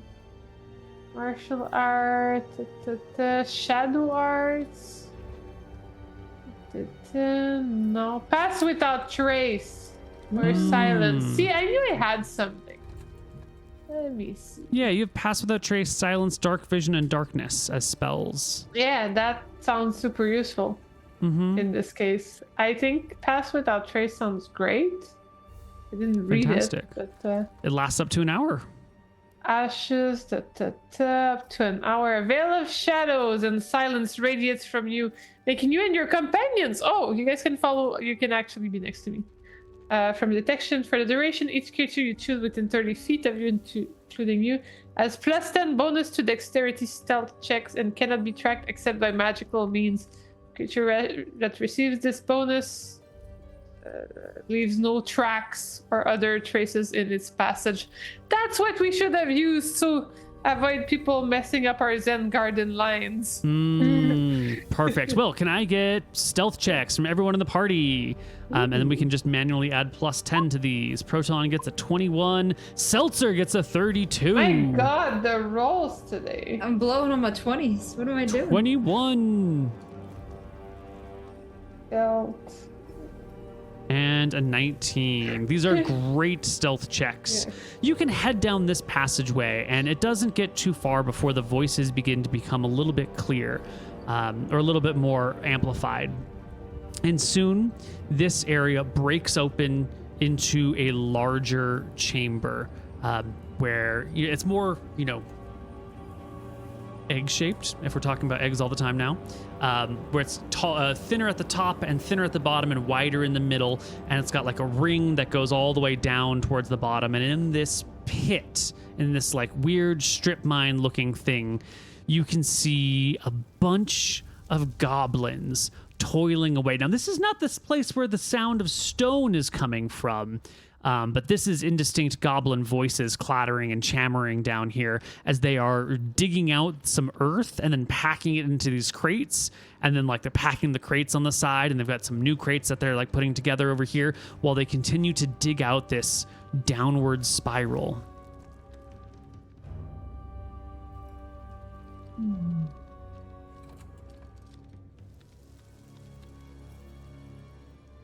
Is there anything like a foreman's booth or any area that might have like the directions that they're consulting as they like do all this? Well, you think goblins write down instructions? No. There is a lead goblin who is standing behind the others, with her arms crossed over her chest, holding a whip in one hand, just kind of watching. And there already was a hallway that goes down, but they're also building this spiral here. Yeah.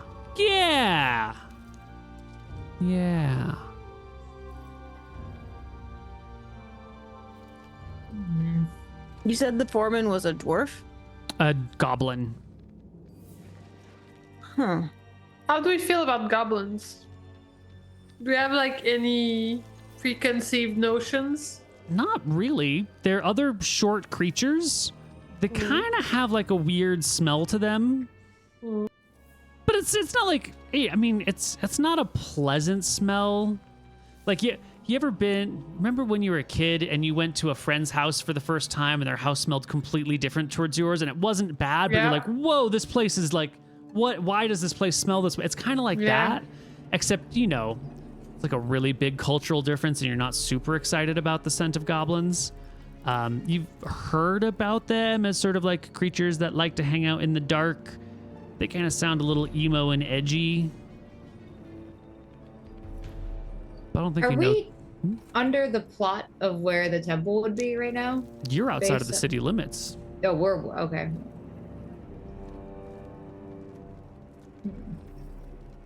Yeah. So while you sit here watching these goblins trying to figure out what to do, you can see that one of them like cries out as it's digging, and all the other goblins come around to take a look and they inspect, and then quickly all the goblins swarm this one area and using their hands begin to like dig something out of the ground, specifically here. Yeah. Yeah, I'm gonna watch them. I don't know. You guys are good. Watch and see what they're digging up. Yeah, we're just gonna watch, I guess. We could maybe try to, if there are shadows, like embrace the shadows. Yeah. Well, it's a shadowy area. These goblins do have some light by which they work. They have a burning torch. They also night vision based creatures, but they need just a smidgy more light than you maybe. It helps to see everything and let the foreman watch over everyone when they've got like a little bit of light down here. And you see they uncover, it takes them a few minutes, this large, 3.5 foot tall, 1.5 foot, what is this, 2 feet wide, 2.5 feet wide, ellipsoid, spheroid shaped object. Does it look like my rock? No. You got so excited. But like your rock, it is egg shaped. But it's big. Not a it's rock? like 3 feet tall, 4 feet tall. It's massive. Not a big rock. Really big rock, and it's smooth on the outside. Oh. And once the goblins have pulled it from the ground, they roll it onto its side, and then they begin to roll it up the spiral, which inevitably ends with you. Where we're standing? Yeah. Can we just, we're stealthy. Can we just be backing up as long as so are they taking it all the way up? The spiral only goes one direction, and that direction ends where the party is. So unless there's some secret passage, they're taking it directly towards you. But past, ideally, if we weren't there, they continue up this spiral all the way to, we don't know where the spiral pops out, but we're assuming surface. No, the spiral ends at you. It doesn't go above any further. Okay. Yeah. Like the earth above you had been carved out, but the spiral just goes down. My bad. Oh, so we're at the top of the spot, and then this. Okay. You're the top of the strip mine. So what else is up there with us then? Are there other ones of these rocks, or is there a repository for them? Or no, there's not. It's just freaking dirt and some bracings. If they ripped off my sister's bowling idea, I'm gonna be so. I don't think this is bowling. Do we have any insight as to what that rock, quote unquote, is? What about, let's see your character sheet here. We know We so did much about rocks. An Why don't- intelligence history check related to the origin of stonework. Yeah, So I why don't can you give me that? And you can double your proficiency bonus. Holy Lazuli. And that's +4. Okay, 22. fine. Be that way.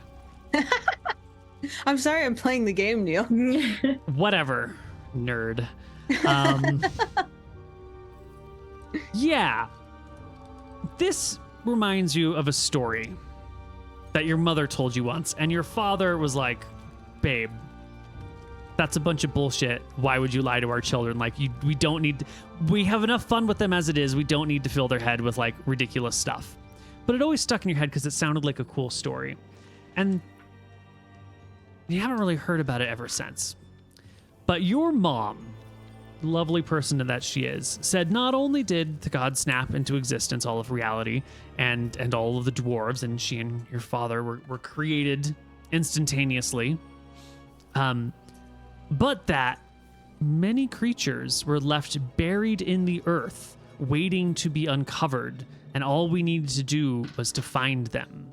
And that down in the earth, you can find all sorts of buried creatures waiting to be awoken, stored in stone. And this looks like a big stone egg. And that looks like it could be some sort of hidden creature. Whoa. Does it look like the eggs we had found? No, the eggs that you have found are like really cool and cracked with red and black and all over them. This just looks like a boring chicken egg. But you know, made out, it'd be huge So you and made out of just called stone. our eggs eggs and not rocks. You called them eggs. I was using your language, ma'am. I think We've done a lot of science, Neal. All right, sure. So that one looks like a big stone egg. I quickly relay this to my sisters. I'm like, I think that's a creature. Do we confront them or do we follow them and see where they take it? They're bringing it right to us, right? Yeah, is there only one way, and it's through us? Yeah. But we could Mhm. like kind of back up and see if they come this way or if, because, you know, there was an intersection, so maybe they go up or down. That's true. Yeah. Yeah, I'm just kind of watching how this all plays out, because if we're stuck, we're stuck, so. So I think I would Yeah. say we back up and we keep trying to stealth, but keep an eye on them. Yeah, you can back up to this area where there's the door, which is currently open. There's the up way and the down way. Which way would you like to go? I think like I would like to just retreat behind the door, keep it Hmm. cracked a little bit, and see where they Hmm. go with the rock. Yeah, deal. Excellent. Yeah, that's great. Well, your stealth checks are great, and they're very busy. I will make them you will beat their passive perception 100% because they're not actively searching the area. And you will find that very quickly they come towards you, and then they head up, rolling the egg. Let's follow. Yeah, let's follow. Ah, yes, up we go. And this is where the sound of tools on stone get a little bit louder, and the sound of stone on stone gets a little bit louder. You go up and you follow these creatures, and you come to an area where all sorts of downward paths seem to be, converging on this spot, where the ground here is shaped stone itself. And these goblins are rolling this egg, slowly moving it into a chamber where they tilt it up and set it against hundreds of other massive 4 foot tall, 2.5 foot wide eggs. And then they tiredly, head off down the hallway again into another area. But you are in now a room, poorly lit as it may be, with hundreds of these massive eggs. Hmm. I want to touch an egg. I want to touch. I want to touch. touch the egg. All right, you approach one and you touch it. It feels cold. Tell me how you're touching it. Like, is it a rough touch? Is it just a gentle, like a boop? Is it a caress? Like, give me your... This is reverence incarnate. What is an egg but a very delicate, special, time-bound rock? I approach it just so carefully and just like caress, and then I'm like haha, and touch it a little closer. And I've got my hands on either side, and then I'm going in for what could be a hug or what could be a very sensitive listen. Make me a perception check as you listen. Ooh. 18, finally. Yes. Within this shell is a slow beating heart. Bum, bum. I wrap my arms bum. just kind of like close around. It's very clearly a hug now. And I just, Bum, bum. I'm looking over at your sisters and I'm like, That's a lot of. it's a rock, baby. Bum, bum. I'm looking for the sounds of the rock against rock. Are they breaking open eggs? Not in this room. In this room, there's just a few hundred of these things. There was a hallway outside, like they rolled this thing across the stone and into this waiting room or this holding room somehow. But that hallway that they went down, there were like other doors and other chambers, and you could hear other goblin sounds around. This room itself seems to like there's no one in here. It's like a warehouse for these giant eggs. But in other rooms in this seemingly large dungeon, there's definitely nearby goblins doing maybe egg breaking, maybe stone carving. I say we should find out what that sound is. Yeah. Let's go check out the sound. But that is a lot of eggs. Like, what do you think they're doing? Assembling an army of creatures? I mean, maybe we shouldn't judge yet, but it seems like something like that. What would you do if you kept finding those beating heart eggs? Keep them safe until they hatch. Maybe that's what they're doing. Maybe eat some. They just smell weird, but maybe they are literally doing what you would be doing. Could be. That's why I think we need more information. Okay, all right, let's go check out the noise.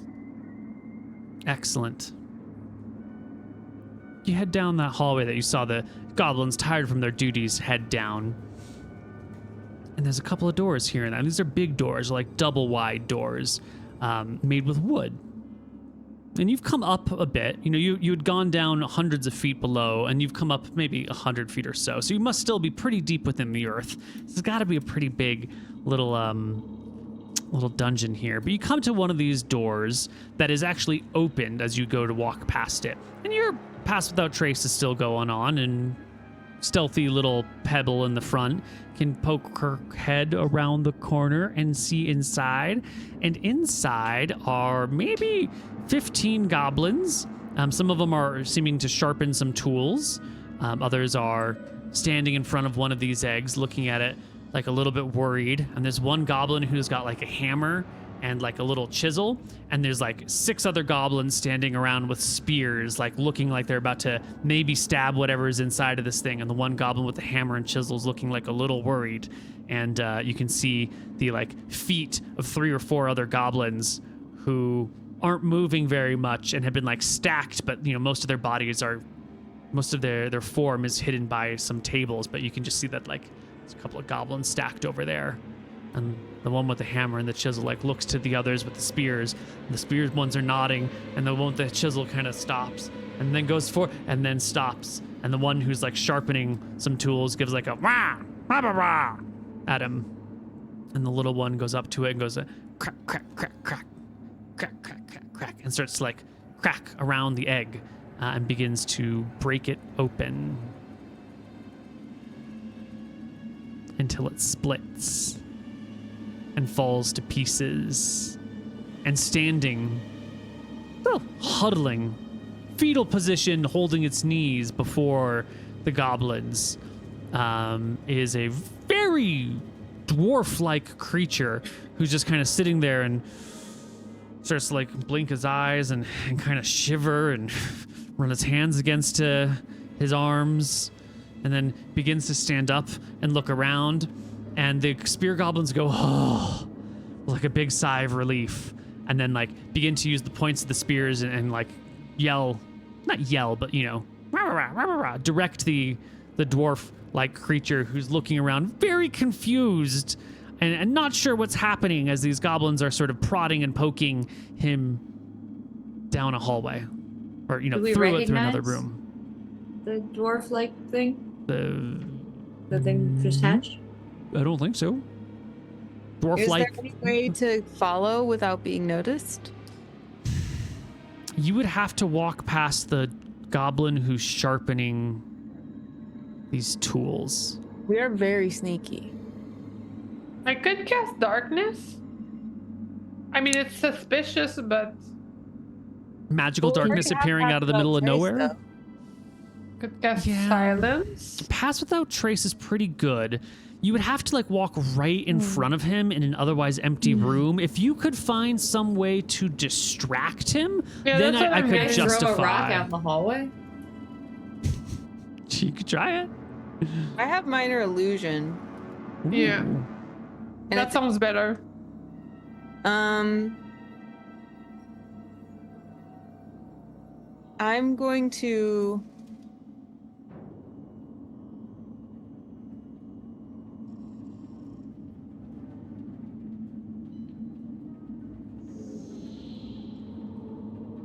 just create the sound of like a marching band in the corridor outside to try to get them to like go out there and see what's happening.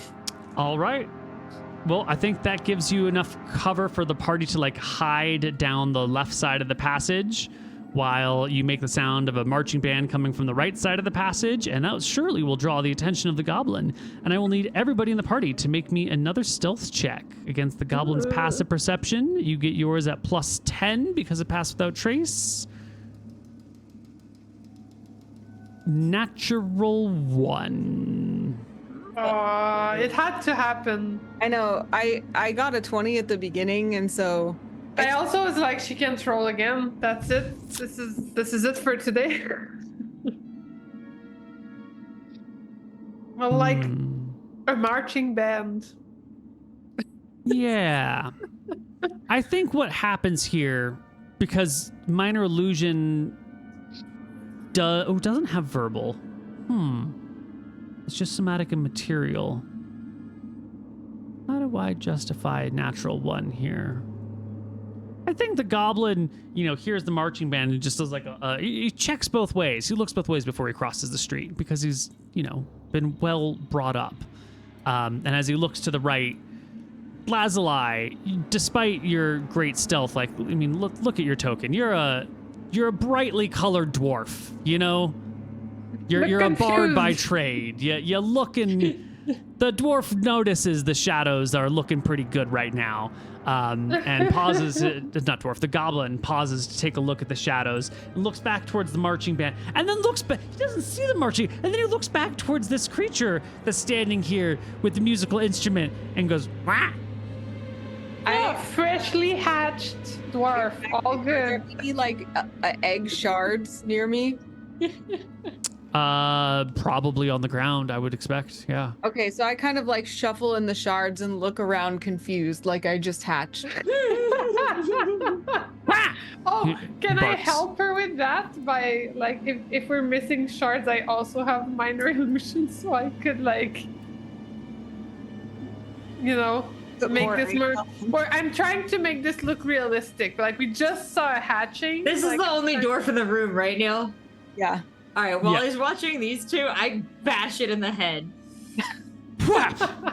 Comes the fist of justice. Make me an attack roll at advantage because he's very clearly not paying attention to you. This can be an unarmed strike, a great club. I don't know what you're carrying with you.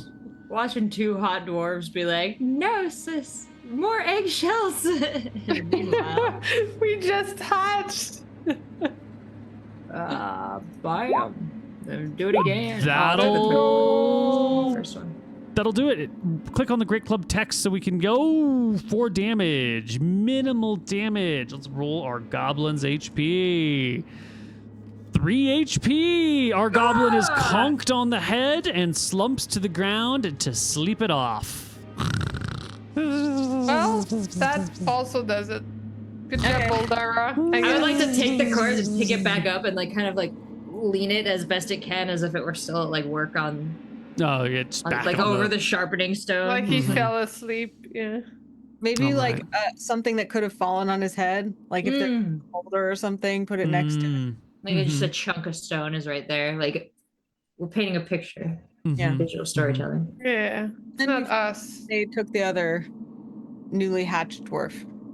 Ah, excellent. Yes, you head down that hallway. And you can see, as you head down here, it just leads into another chamber. This door, they left the door open because they're goblins and they usually leave doors open. And in this chamber, they are shuffling this dwarf into a room where there's a bunch of other dwarves. And who should you see in this chamber but Uncle Duster? And he stands before these other dwarves, and he's handing, this one that just walked in, so, some nice clothes and some pants to put on, and he's patting him on the shoulder, and he's like, "Ah, brother, you've just come into the world. It's so good to see you again. I shall name you Tar the Great Dwarf." And Tar looks around, like, what? And he's like, "Don't worry, brother. I've got you here. We're all safe and sound. It's just us dwarves here. Don't worry about my minions. They're doing fine work. Come, Tar. Come. Join us all. Have a seat. We're going to get you fed. We're going to get you adjusted to the world. More brothers and sisters are coming any moment now. So please, just have a seat."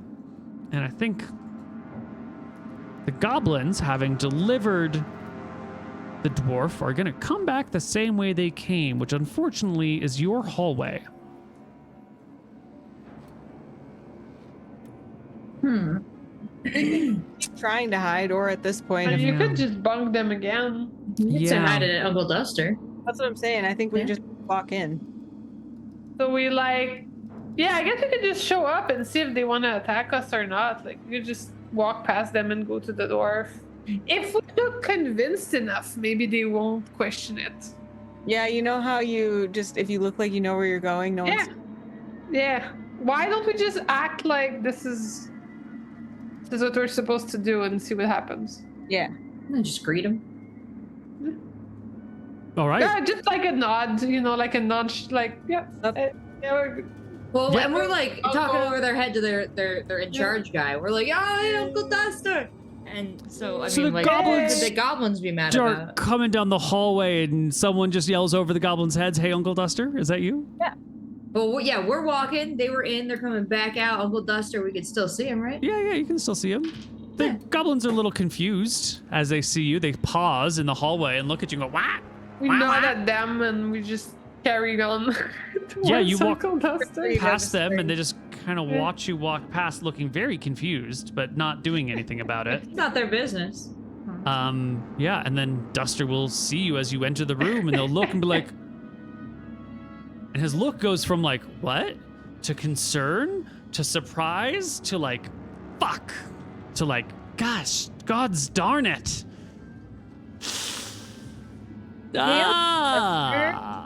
What? Cool tunnel, Uncle Duster. Did you think that thing is nuts, dude? Oh, what? No, I would have come over and helped you if you told me you were doing that. That was sick. Yeah, we discovered everything. We know everything. Lazuli, the little one. God damn it. name. I gotta say, this is quite the production you got, Uncle. What are you doing down here? This is awesome. Just minding my own business. Have you met my new friends? He says, pointing to a collection of 30 kind of bewildered dwarves who are looking around, not entirely sure what's going on. Hello. I wave. They wave back at you. Hello, hello, hello. Hello. Hello. What you doing, Uncle Duster? Why, this is difficult to explain, but I assure you there's a very good reason for this. Uh-huh. Are all the people barefoot? All the dwarves that he hatched? Yeah, they hatch without clothes. And he hasn't given them, they gave him some clothes to wear, gave him some food to eat. He hasn't given them shoes? No, he doesn't have enough shoes for them, but he has clothes. I'm noting this. Yeah, well, they're dwarves. They don't need shoes all the time. Whoa. Yeah, come on. That's actually a common misconception. Okay. Just better for you to be wearing shoes. Just like dwarves can get like pretty, damage resistant feet, but like truly they shouldn't. Like it's a mark of a good dwarf to protect their souls. Mm-hmm. Mm-hmm. You know what they say? A good soul leads to a good soul. I'm a little busy right now. Do you mind coming back later? But without telling anyone about what you've seen here. See, there's a lot of trouble going on up there, too. You aware of any of it? They said you Up was there? missing. Oh, yeah, I mean, I guess I haven't been to the surface in a little while. What year is it? What month is it? Nobody's known since 2016, dude. It's like really true. Do we have a satisfying answer for him? You answer, could tell I him, guess, yeah. whatever day it is. Wow, I guess I haven't been up in a little while. Yeah, I no, know, your color looks great, Unk. It's a really nice Thanks. sun-deprived color. Yeah, what's going on the surface? Some problem? Well, first, let me tell you what it looks like you're doing, which is... Don't be too hasty. It seems like you might be employing goblins to seek out unborn dwarves, hatch them underground, not let them know that there is an above ground, and somehow put yourself in a position of leadership over them. But I'm sure that can't be what's happening, right? I mean, there's so much context that you're lacking. Like, you could construe these things in that way, but it would be such an incomplete picture. It would be like saying that, you pay people to kill animals and then, wrap the skin of those animals around other people and charge them large amounts of money just to be a middleman between animal slaughterer and fashionista. Like, that would be an inappropriate way to describe your job. It would make you sound like a murderer and like an irresponsible person.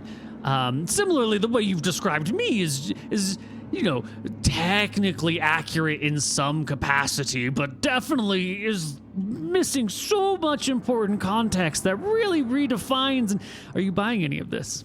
Well, and I'm just assuming that you're about to share that context with us right now. Like, really busy. This is like not a great time. So it seems like all these dwarves then are gonna stay down here forever? One of the nearby dwarves raises his hand and goes, King Duster? What does that mean? King Duster. All them King Duster? He goes, shh. I'll talk to you in a moment, Brandy. Listen, kids.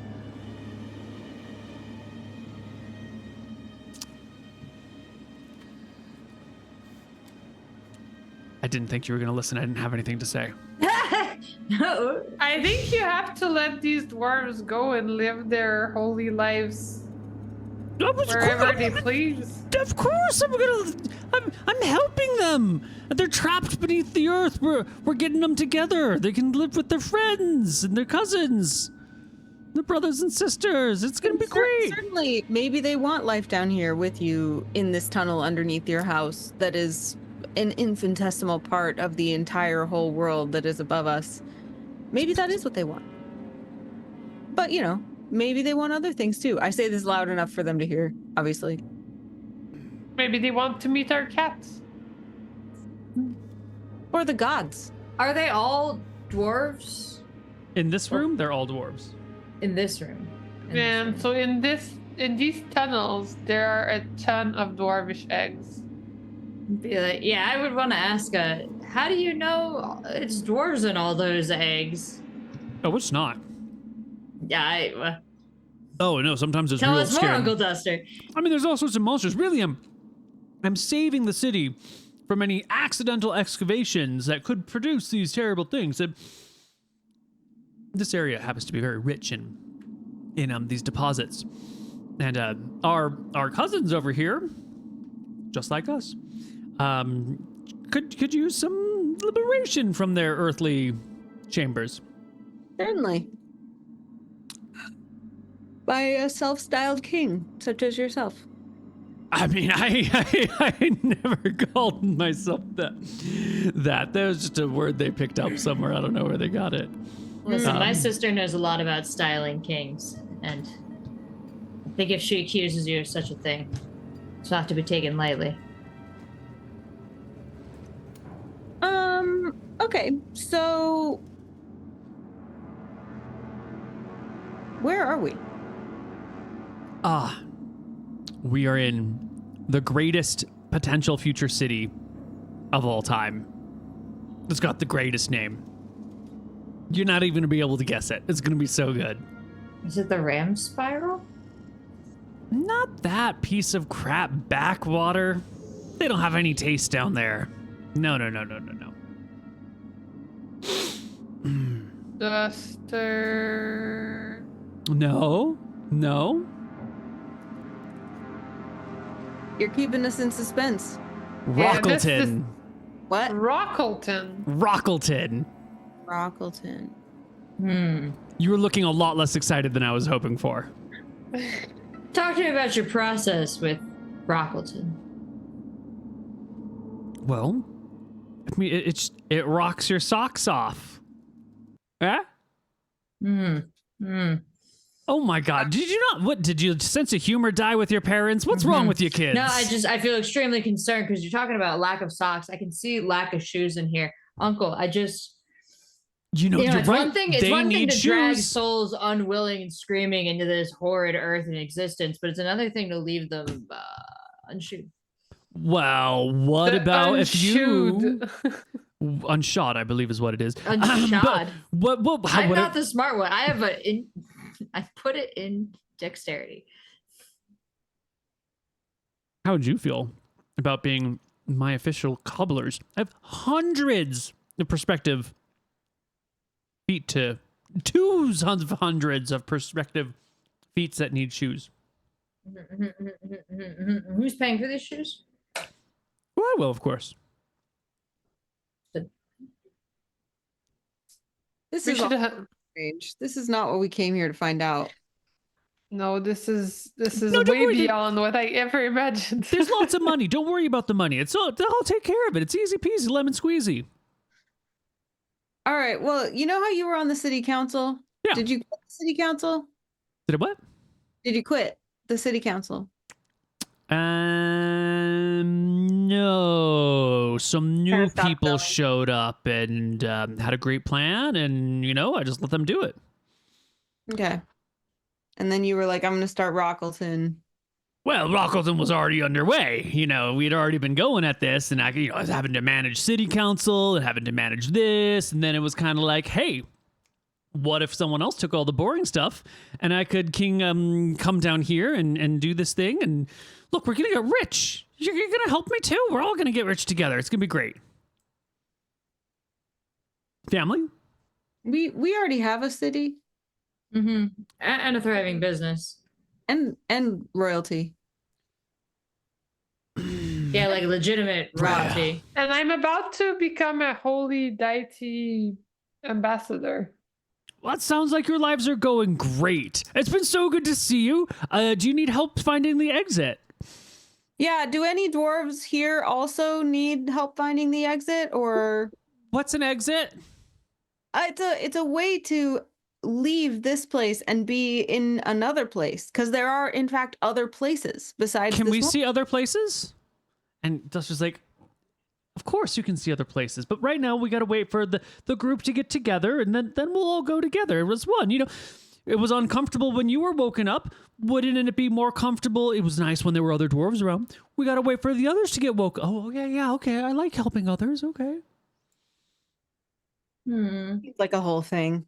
What are the goblins doing during this? They've kind of stopped in the hallway and have just been like watching these things going on, and they're like crept back into the darkness, just peering and like observing. I feel like we should really free these people. Get them some shoes. And get them some shoes as an extension of that first quest. This doesn't feel right. Uncle Duster is disappointing. Also, I also have to make up for the thing I did earlier today that kind of went against my religion, so I figured that maybe saving a couple 100 dwarves could make up for moving a little pyramid a couple inches. Unless you're exploiting them legally, in which case Alistair might have an issue with that too. I bet these dwarves think you're cool. Whoa, imagine if instead of one more person, I got like 100 more dwarves. But that's not why I'm doing it. Hey everyone, this is my sister. She's very cool. Her name is Pebble. The dwarves all kind of look and get up from wherever they're sitting or crouched and kind of come over and look at you. And one of them sticks out his thick hand and says, "Hello, Pebble. Hello. I'm Brock. Hi, Brock. Nice to meet you. Are you also a king?" No. Duster's like, no, just no one's a king around here. That's just a little misunderstanding. No, I'm not a king. I'm actually working towards becoming an ambassador of Astaire, one of the gods. Have you heard of Astaire? He shakes his head. Another dwarf steps forward. I'm Angie. It's nice to meet you, Pebble. What's up there? Oh, there are many things up there. Well, first of all, there are cats. What's a cat? That's really important. A cat is a fluffy, furry little animal that can purr, but also has mighty What's dangerous purr? claws. What's claws? It goes like this. There's nothing It's like better. super soft, but it also has sharp claws. However, if it likes you, it won't hurt you. It's just gonna cuddle you with its sweet, sweet fur. Ooh. So that's a cat. It's the best. Uncle Duster seems a little flustered, a little frustrated with how this situation is And then going. Astaire, as he looks upset, I'm like, and then Astaire is the father of dwarves. He is a flaw order in the structure of society. I think he is the best god. Mm-hmm. And I'm currently on a holy quest to gather as many people as possible to worship Astaire, so that I can Duster become a rolls cleric his of eyes. Astaire. Oh my god, you don't want to deal with these stupid gods. All they do is ask for stuff. They never do anything in exchange. It's just ask, worship, worship, worship. All they want to do is grab all of our little tensions and have us be their dancing little minions all the time. And they just don't really care. They just want someone to like worship at their feet. I don't know. Nadinus gave me a son. And she also gave us like the Nadina's collection of pearls. You were pregnant? Not precisely. It was egg based. Okay. He rolls with it. Anyway, yeah. It was egg based. Well, kids, I don't know where you want to take this from here. Would you rather stay here, or would you rather discover the upstairs? They're gonna go upstairs. I'm not trapping them down here forever. Look, you've wildly misunderstood what's happening here. Please, just leave me in peace. It was a long way down here. I would just like to look around some of the other rooms before we go. Yeah. Maybe you could give us a tour, Unc. Yeah. Or, you know, no need to stop what you're doing. We'll just wander around. True. Yeah. You stay. You're busy, obviously, as you said several times. I'm Yeah, really yeah. interested in Okay. these other creatures that are hatching that you are not keeping. What happens to them? Well, the more dangerous ones need to be dealt with immediately, and the less dangerous ones are set free with less guidance. Where? Up in the woods. Just kind of. Oh, that's where all the weird creatures come from, with like the horns and the stuff. All right, let's take a look around. Lead the way, Boldara.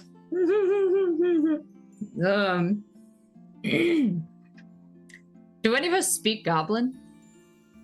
I don't think so. Uncle Duster will say, you can go down. It gets kind of weird down there. You can go up, and you can explore this level. But I'd stay away from the red door. You understand? Why? Where's the red door? It's really dangerous on the other side of the door. You don't want to go through. So just stay away from the red door. Why? Uncle, do you truly not want us to go through the red door? Because you're gonna have to tell us what's on the other side of it. Understand that I'm gonna proceed directly to the red door with only these vagaries. Don't go to the red door. It's really dangerous on the other side. You're probably gonna get killed, okay?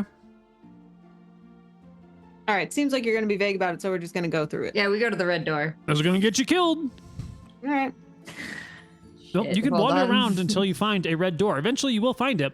It is at the end of a hallway, like 30 feet away from everything else. And it is just, a large red door, maybe a foot wider and 2 feet taller than the other doors. Seems like that's probably where he put some monsters. On the try to listen in from this side to behind the red door. Okay. Give me a really good perception check.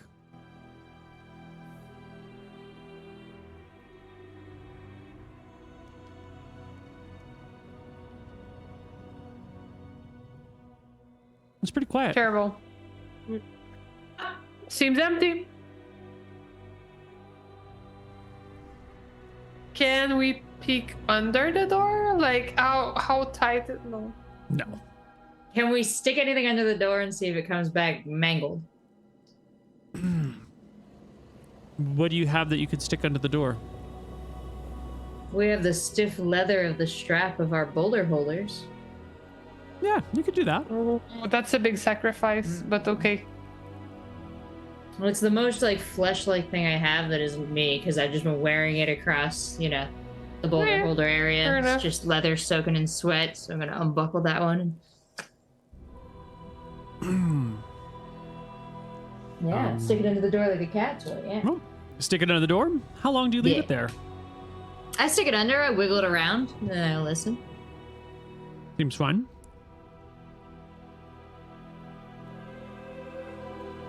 And I kind of like pull it back like I'm playing with our cats.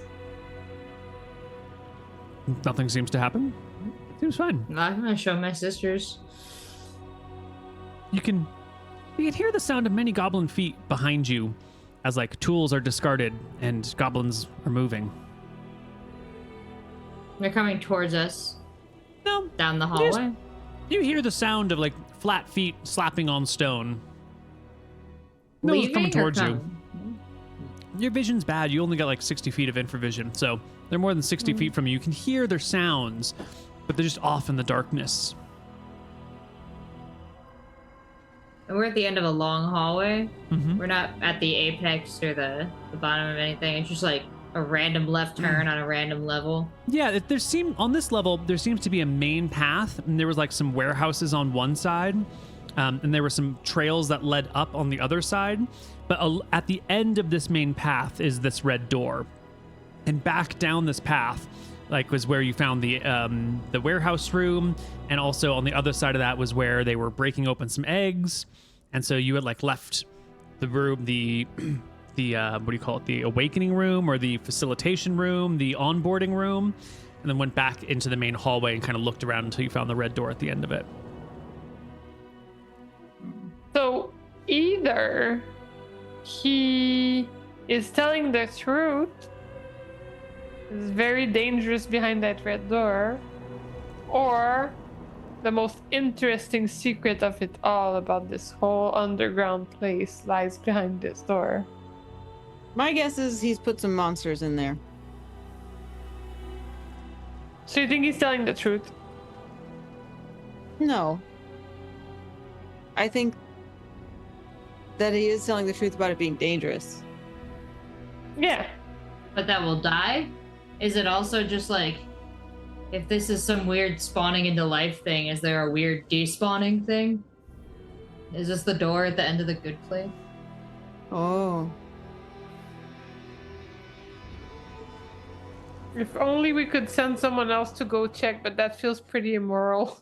Can we flag down one of the goblins and just kind of like be like, What's there? You could go back and try and grab a goblin and see what's up.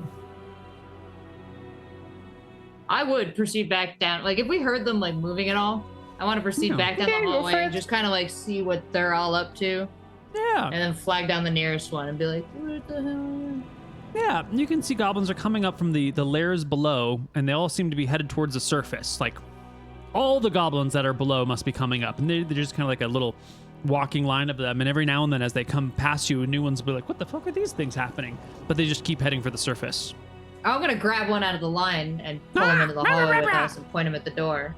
He immediately digs his heels into the stone and like braces against the wall or tries to reach for the wall and like, "Mah, mah, mah, mah, mah." I'm gonna shake him until he understands that I'm trying to ask him a question, and I'll put him through the door.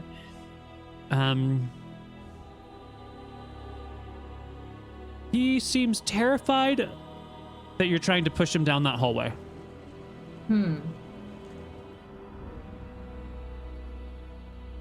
Does sound like there are some pretty bad creatures in there.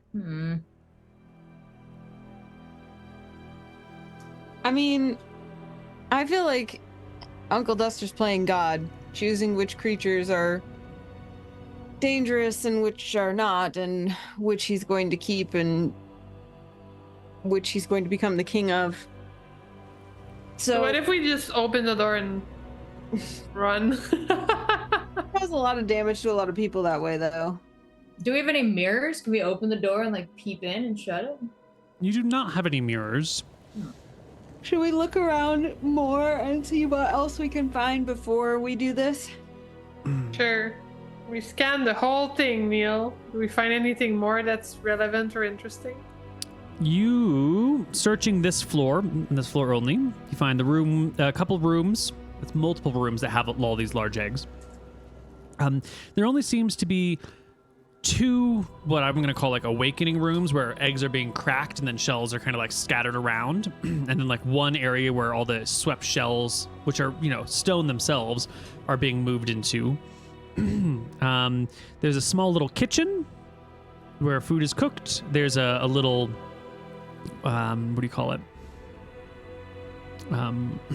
Broom closet's not the right word. Like a large walk-in closet where there's stacked clothes ready for new people to wear, and they come in like humanoid size, small humanoid and medium and large humanoid sizes. There's some weapons, some other, general housekeeping tools. No mirrors, a few lights, torches, fire starting kits, that sort of stuff. Yeah. No writing of any kind anywhere.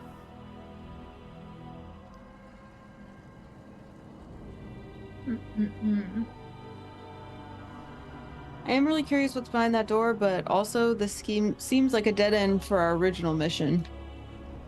Ah, yes, we have gotten distracted from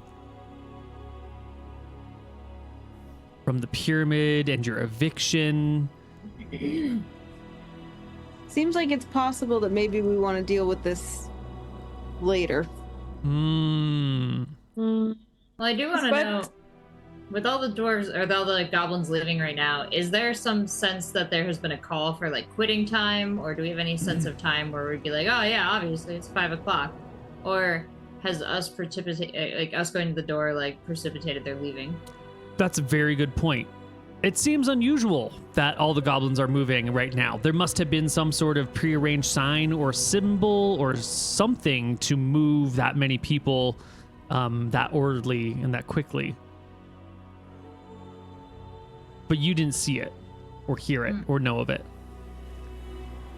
Because I'm wondering if we were to free up all of these people that our uncle is keeping captive, all of these dwarves, and then we all surfaced into the town where the pyramid is being built, like, couldn't that be seen as like some kind of like great act that should have some weight?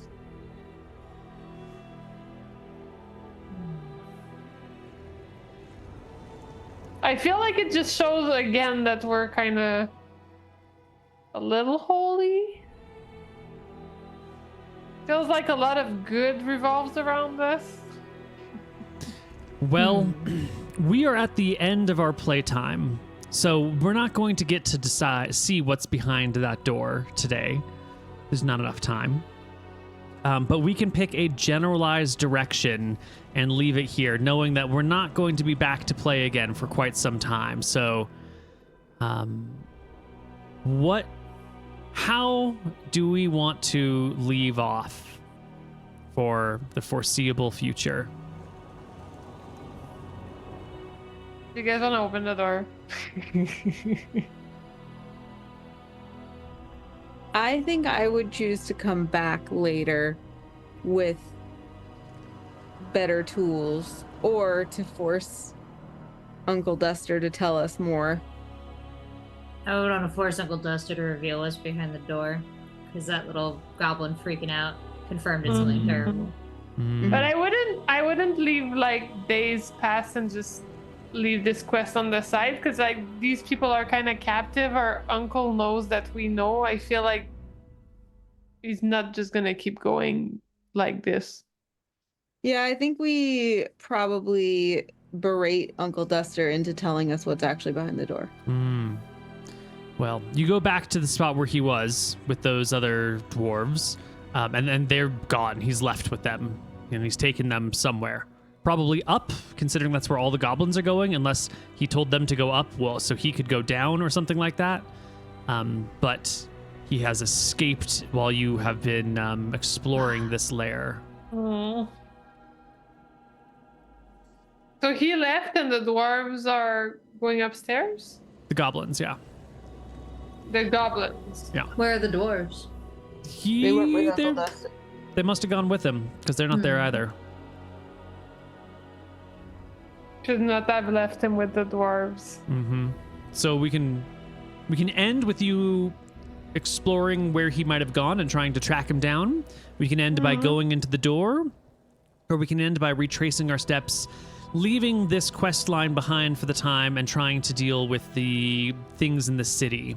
It's a big world, and everywhere you look, there's going to be adventure. Everywhere you look, there's going to be challenges. Everywhere you look, there's going to be something to do, and you can't possibly do it all. What do you want to do?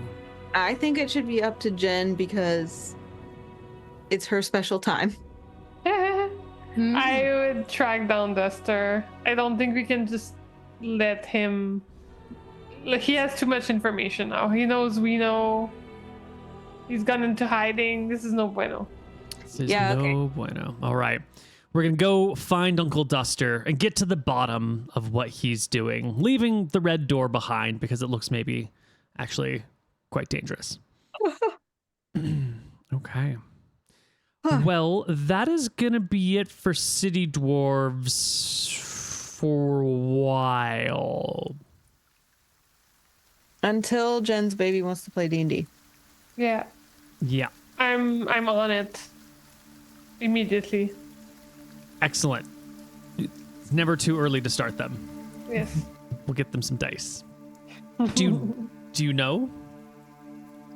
Huh? It's a boy? It's a boy? Okay. Yeah. We'll get him some dice.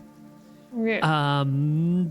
Now, I don't know how long it's going to be until we come back to play. It might be long enough that City Dwarves is far enough in our memory that we want to start something new.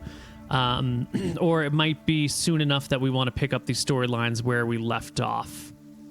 Are there any storylines that you would hate to leave unfinished that I can finish out for you right now? I'm very invested in the Francesca Bethany Bulldog saga.